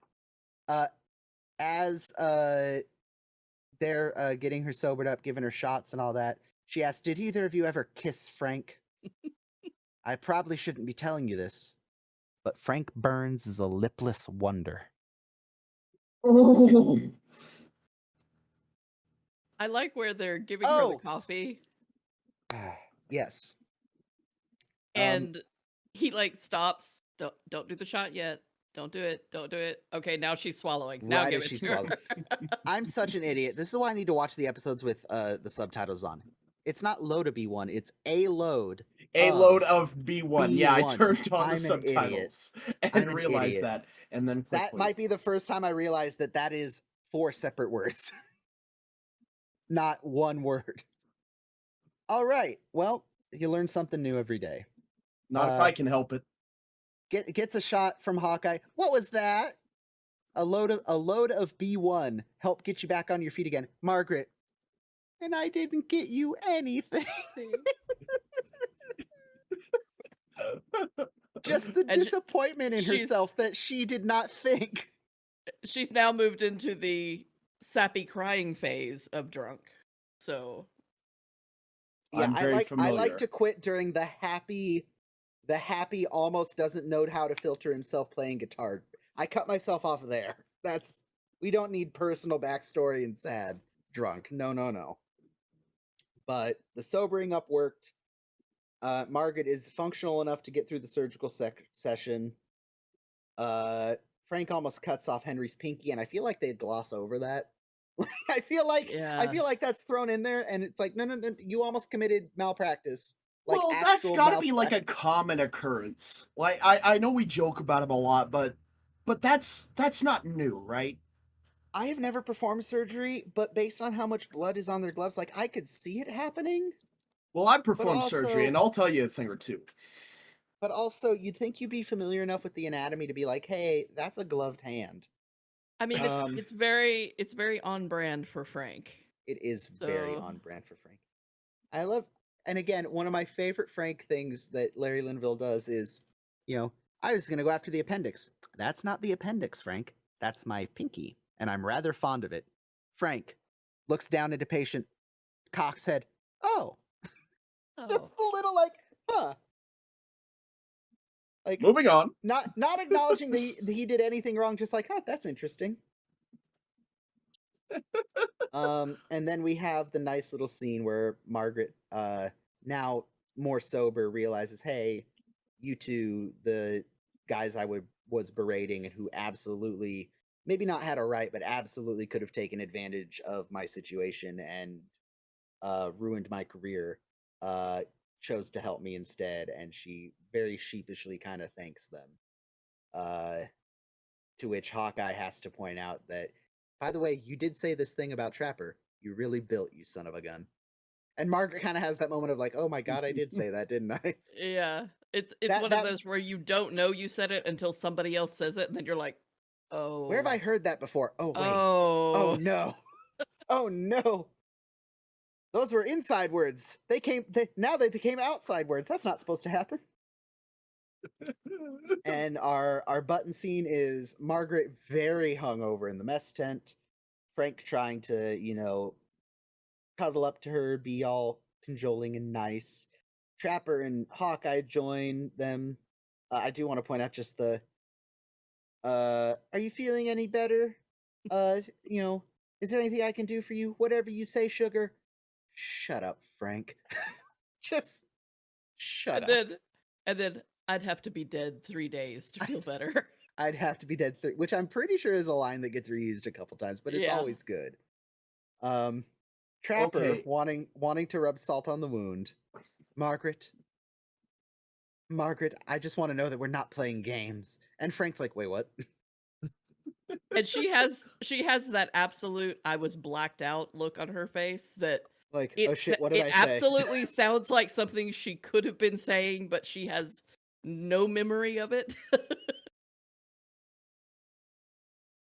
And I do need to point out the last little thing we get is as they're arguing, Radar and Henry come in and, oh, isn't it terrific to see everyone here and not leaving and all back together? Henry, yep, glad to see the children are back together. And the dodge, that is a practice. Someone threw that tray at or not Gene, Gary Berghoff and McLean Stevenson, and they actually dodged it. And I am actually kind of impressed that none of them took that to the face. Well, 'Cause in it that got, take anyway. yeah, I'm about to say, how many times did Henry or Gary get brained by that tray? About a Because, few. about a few. So I just got to ask, because Yes. now that it's an appropriate time to do so, and I'm curious, going forward, is this like the end of Frank and Margaret? Is it So that let's like talk. can we pull the veil back a little bit? Are you guys cool with that? Just So educate me without spoiling too much. how about we start with this? Okay. Now that we've seen Margaret have something that troubled her, oh, arguably overreact or react maybe not in the most healthy of way, and then kind of get at the end of the episode, she's not nothing has really changed for her. How do we feel about Margaret as of the end of this episode? Ethan, will start since you're again prior to this episode. You're like Margaret didn't really get much. She's kind of the side piece to Frank. What are we feeling? You seem intrigued and want to know more about Margaret going forward. Which good, yes, we want this. So, what are your thoughts? I just really enjoyed the episode. It was well written. I mean, that's not news to either of you two, but it was just really well done. And it's another kind of unique episode. The plot is just very oh gosh, I don't even know how to describe it while doing it justice. It focuses more on character development, which is not something I've been able to get used to so far in the series. And it's just done so Yeah, well. You know, yeah. Like I I said before, it's about this point in in the series where it's like, hey, we had a season and a half of establishing everyone. Now we can start expanding. Like we got a little bit more for as little as he gets, we got a little bit more of Trapper with Kim and with Radar's report. We got more Henry in some places. We got more Hawkeye in some places. Like we set the baseline, now we're starting to delve a little deeper. So yeah, that's definitely a big part of it. Leigh Ann, what about you? What at the end of this episode, where are we at with Margaret? Well, kind of to Ethan's question, this is not the end of Hotlips. Like I was saying before, there's Hotlips and there's Margaret. This is not the end of Hotlips. It's kind of the turning point for her, but she regresses. She'll go back and Yeah. forth. So, Yeah. you will get a little more of the, staunch military side piece Margaret. But it is the turning point for her. So, and this was just a great episode as far as the structure of it. Normally we get kind of the A plot and the B plot. This was more of an A plot with just a little bit of something else with the stag films. Exactly. Yeah. Most of it was Margaret. So, but it was I really like that. The thing that fascinates me about this episode is it feels very much like a spoonful of sugar helps medicine go down. Like there's so much goofy fun, good writing, good lines and jokes happening that you almost don't realize like, oh, I just got some actual real significant insight into Margaret that I've seen and I've internalized, but I maybe didn't realize that it was happening. This is one of the episodes that you'll look back on it as this season and really next season progress. You'll look back on this episode and go, "Oh, yeah, okay, I see it now." This is the touch point, yeah. Yeah. Because yeah, I'm not hesitant to tell Ethan, hey, Larry Linville's around until the end of season 5. Yeah, this is not the end of Margaret and Frank. No. Yeah. Okay. But Margaret very much had that knee-jerk reaction of why am I here? Why am I with this loser? Why am I dealing with these disrespectful doctors and nurses? I could have had it better. I could be better. I'm a major in the army. I can excel if I'm in the right place with the right people and the right connections. I think she says something to the effect of, 2 months out of this place and I'll be a lieutenant colonel or something like that. Yeah. But that's a very knee-jerk reaction. And like Leigh Ann has said previously, there's not a focus to it. It's very, I know I can be better, I know I want better, but there's not a target to direct all that emotion to. So Margaret does kind of regress. She has her I don't want to call it a tantrum, but she has her little moment and then she kind of regresses, but that doesn't mean that those thoughts and feelings and wants and needs are gone. And that's gonna be a thing going forward. What's interesting is to watch her arc go one way while Frank's goes the other. There's they literally cross and go down. So it's there was a reason for it. Anthony, you know the reason. There's a reason why that happens. Yeah. But it worked really, really well with the story as well. So and again, we've already seen prior to this episode, like we said, Margaret didn't have any super standout moments that were her own. But whether it was good writing, good foresight, or just Frank's that dumb, there have been moments where I think, again, Sticky Wicket's one of them, where Frank says something so outlandish or does something so outlandish that even Margaret in her most hot lips has to look at Frank and go, what? So why? like even if it's subconscious, Margaret recognizes Frank's not the guy that I should be with. And that's just one. Again, there's the relationship part of Margaret, there's the career part of Margaret, there's the social and how she interacts with people part of Margaret. There's even the mention of, oh, you look like my dad before he died, as goofy and as is that what I'm that's gonna get retconned. But even the fact that she mentioned her father in this episode, like I said, this episode, or like Leigh Ann said, this is such a touch point episode for basically every Margaret-centric episode in the future, without even if you don't know it yet. So yeah, it for an episode as goofy as it is, there is a lot that that can be unpacked and that we have unpacked in. So yeah, Still want to find Bimbo. I It's still gotta want to be find Bimbo. somewhere. Donde está Bimbo? Let's get that I'm just trending. glad Ferret Fakes is back in the mix. Ferret Face is back in the mix. I thought that would just be a throwaway line, but nope. So It's with, here to stay. with this episode, on the note of nicknames, with this episode, I don't know that I know when it happens. I am gonna be on the lookout. I don't think it's this season or next season, but I think it might be season 4. When do we last hear Hotlips?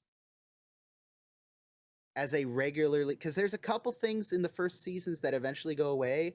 There's something with Radar that gets very abruptly addressed, and you never hear it again.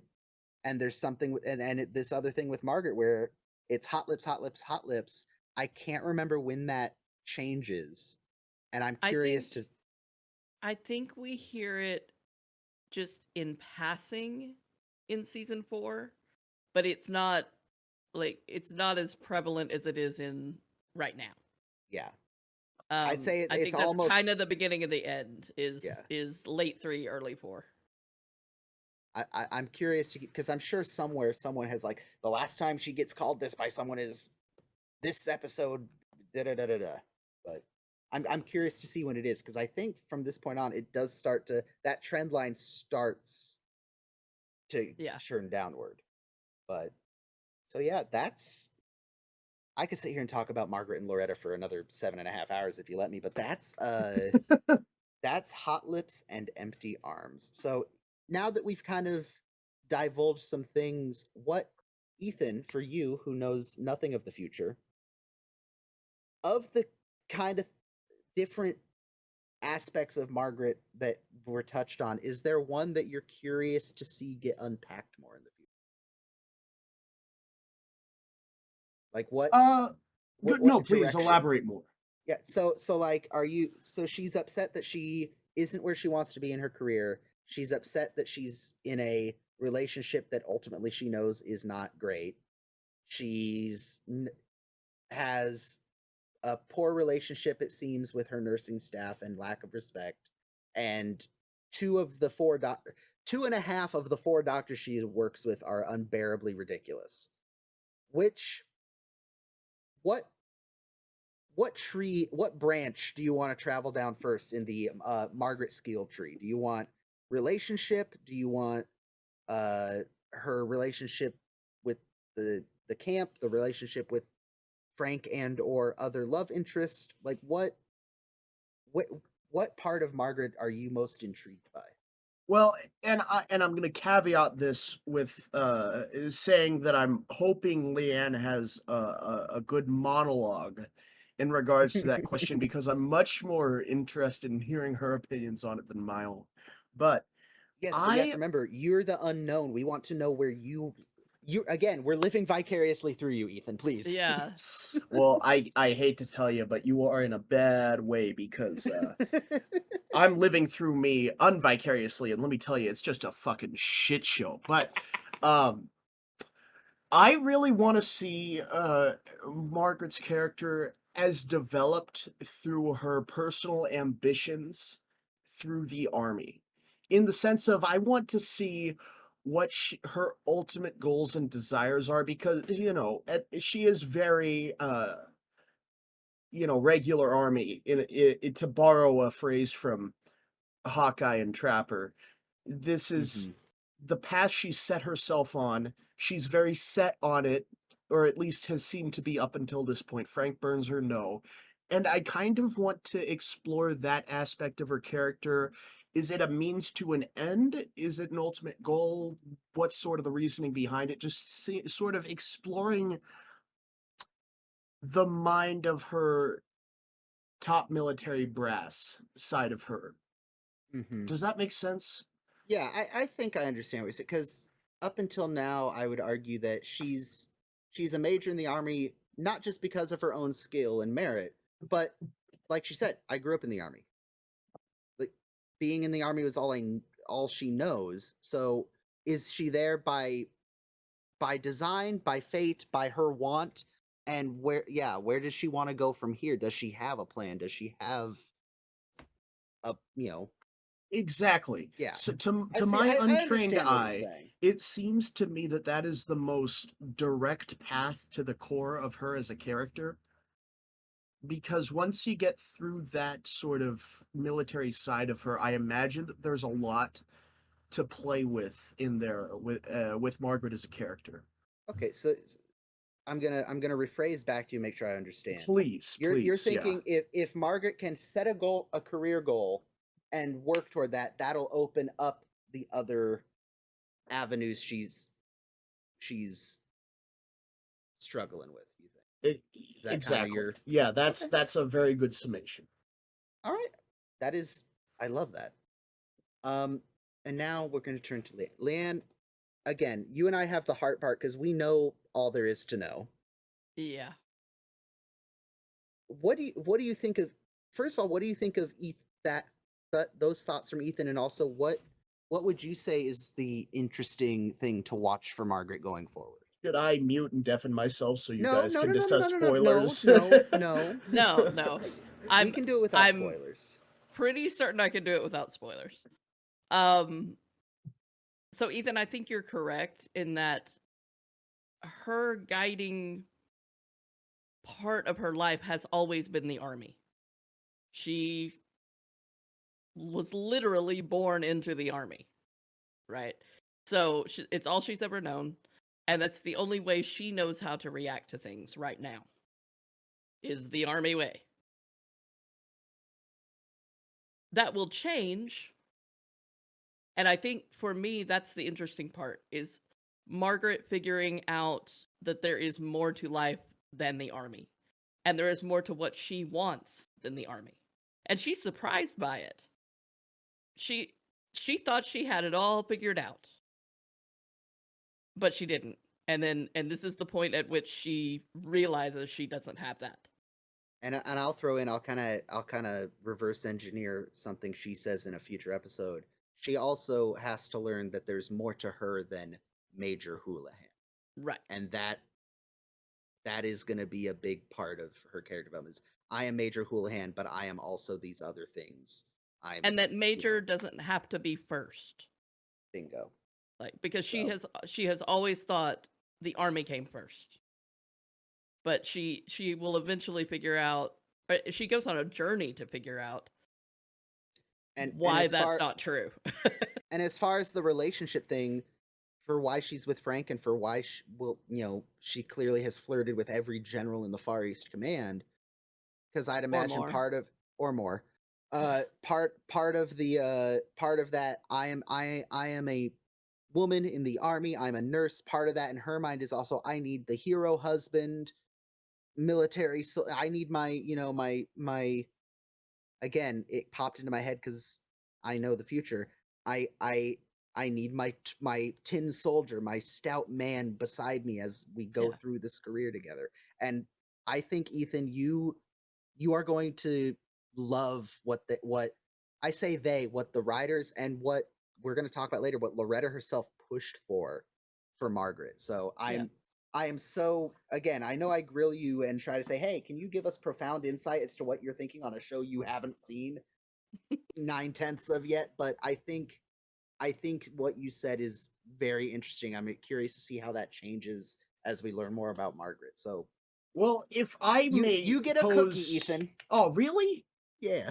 If I may pose a question to Leigh Ann, I'm curious, as I believe my terminology was in the previous episode as someone with two X chromosomes.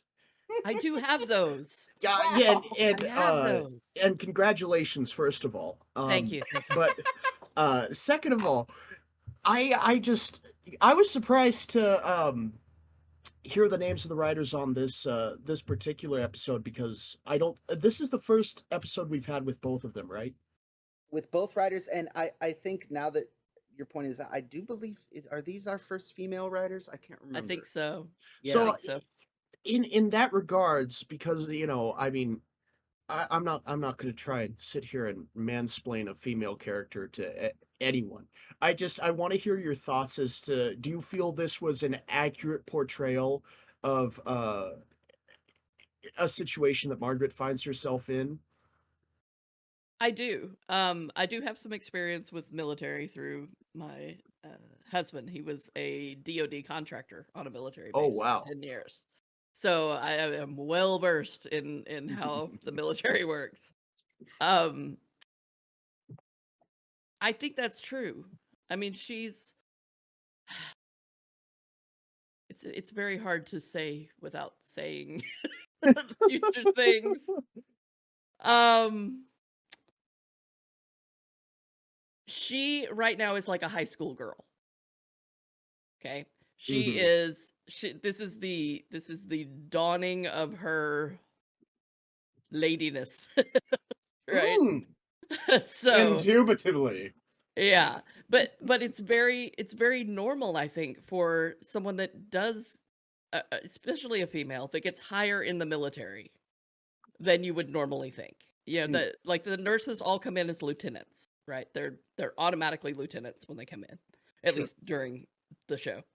For her to even get to major was so huge for her.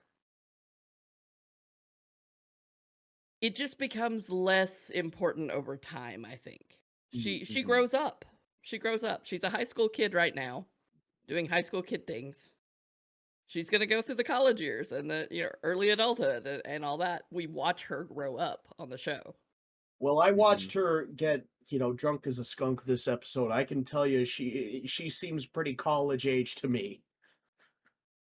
Oh, I had some high school parties that was reminiscent of.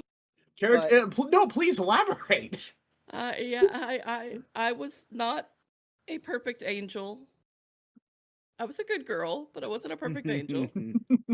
no, I think I understand what you're saying. Where Margaret, if she got to where she was, she definitely made, like we said, she made the army number one, and if she grew up on military bases around, you know, men like her father, I don't wouldn't be surprised if she did not have an opportunity to be a a little girl, a young Yeah. lady, Mm, a teenager. So And I I think think, I think what you're saying makes a lot of sense in that. it's we see these little references to the colonels, the masseuse or whatever he was.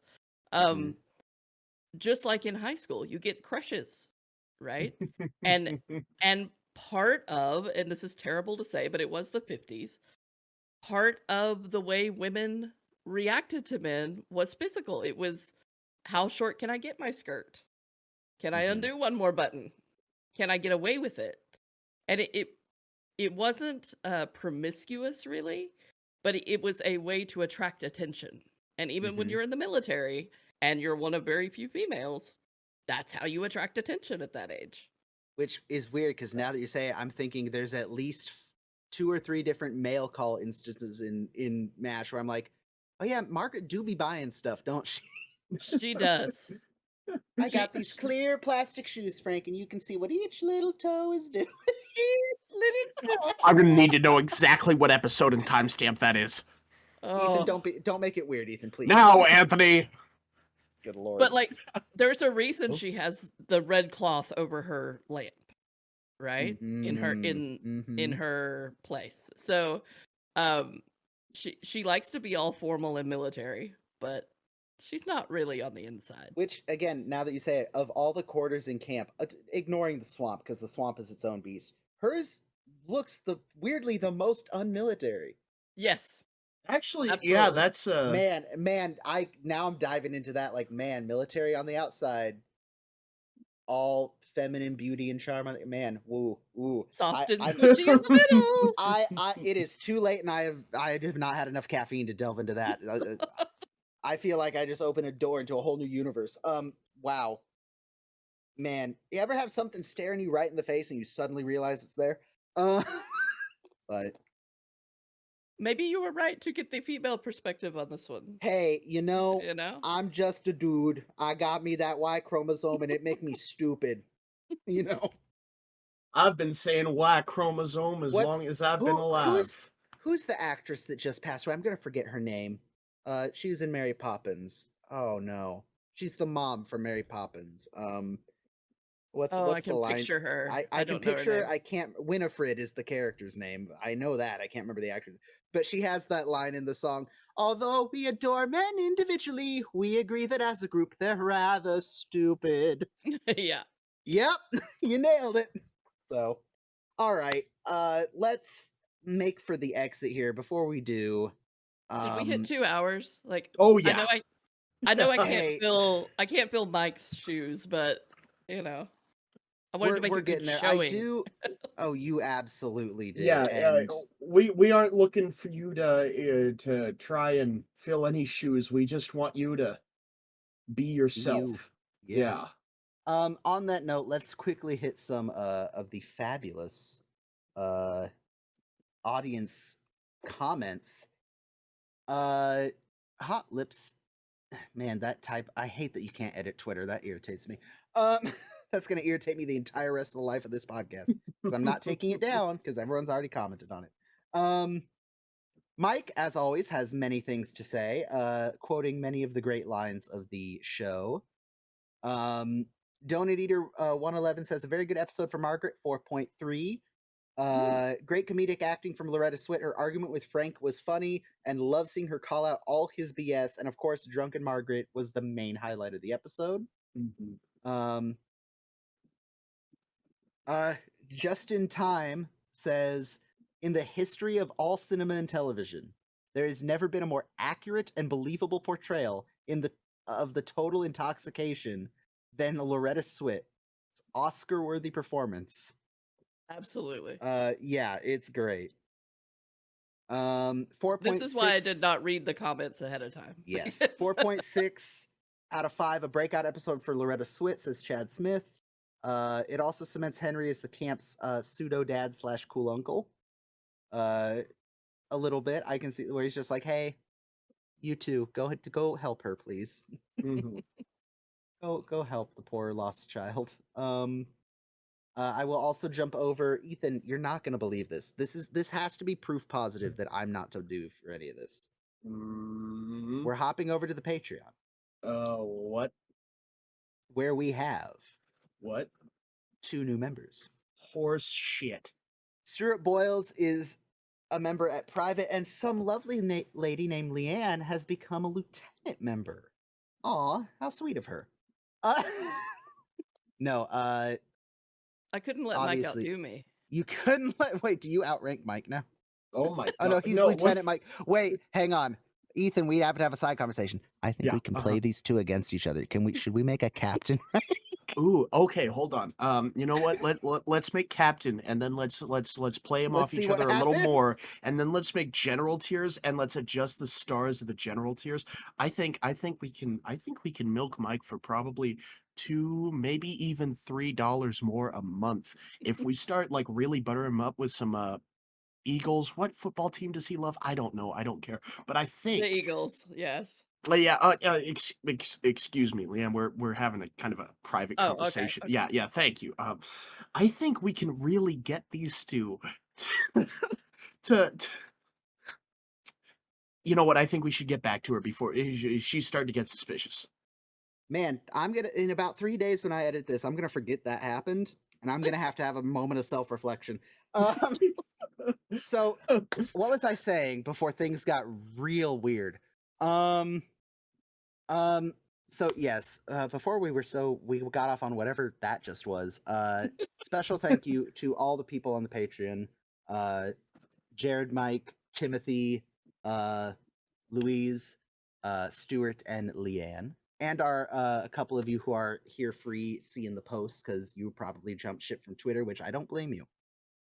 Thank you all. You make the podcast pay for itself, which is a lovely weight off my shoulders. So thank you. And we will be putting some of that extra money into spicy side projects hopefully soon. So yay.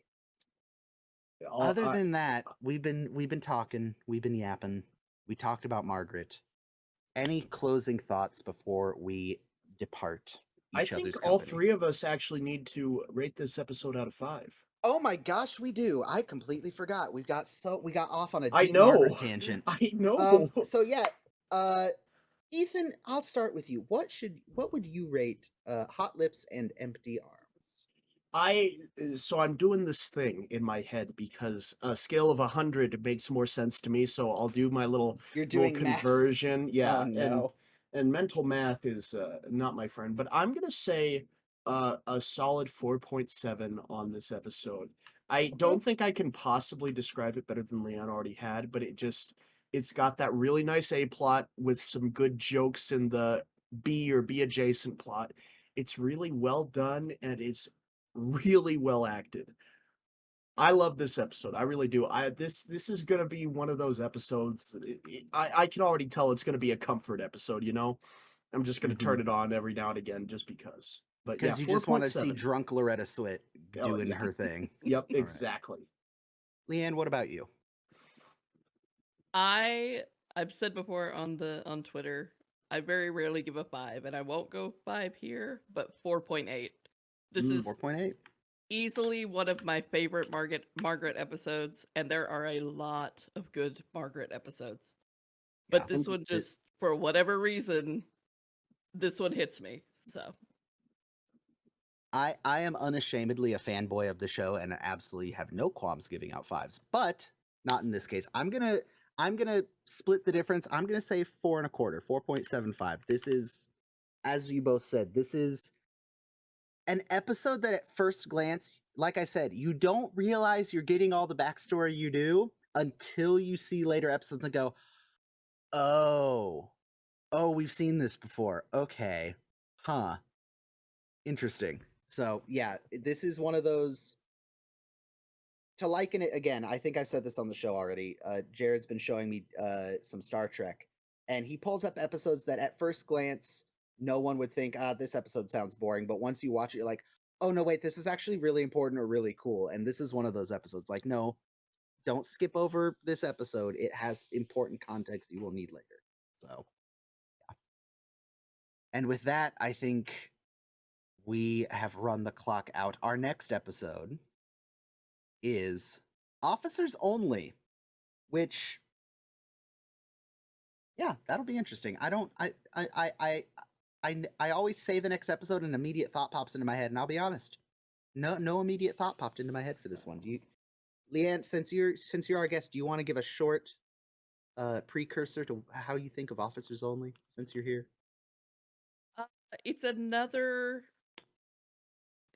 episode where people find ways around the army. That's about the best I can do without giving away the farm. Yeah. But yeah, they find their ways, and it's very Hawkeye and Trapper. Very Hawkeye and Trapper. Very Incubator-esque. Yeah. Well, excellent. Well, thank you so much for coming on. We, like I said, we've been very, all over the place of saying it. I'll just say it outright. Thank you for coming on and giving us a point of view that we could not appreciate. Genuinely. Absolutely. That. Again, I said it earlier. That was my fear. Is I'm gonna say some dumb dude take about Margaret, and the internet's gonna hate me. So, again, there even in this like short 2-hour conversation, there are things that I've never picked up on that I'm like, okay, I'm gonna have to pay attention to that. Anthony, I keep telling you, you just have to embrace the hatred.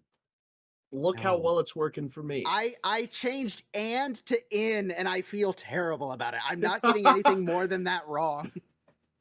But so, thank you guys for letting me come on. I had a blast doing this. I was so nervous. Like I said, you did wonderfully. Honestly. I was a podcast virgin before tonight, so I was very nervous, but I had an absolute ball, and I would love to come back. Now I'm going to warn you, future Margaret episodes. So the hardest part after this is going to listen to this episode and going, man, that's what I sound like. Oh no. Oh yeah. Yeah. I'm already worried about it. I'll tell you. Or why did I say that? Why? Oh yeah. But yeah, thank you so much, Ethan. As always, you're a gem. You're a doll. You're beautiful. You really can't keep lying to me on this podcast, man. I'm not about it. Okay. So, to the audience, any questions that we pose to each other, feel free to answer for yourselves in the comments. I'm really bad at being like, hey, audience, your thoughts, your opinions, make sure you leave them with us. If you think we missed something or you want to expand on anything we said, please let us know. It's always fun to hear other people's takes and thoughts and opinions and things they noticed that we didn't. So we appreciate it. Absolutely. With that, I think we are done here. I am very tired. And it's showing. So we're gonna get out of here. Thank you everyone for listening, and we'll catch you in the next one. Bye-bye. The time has come for us to say sayonara.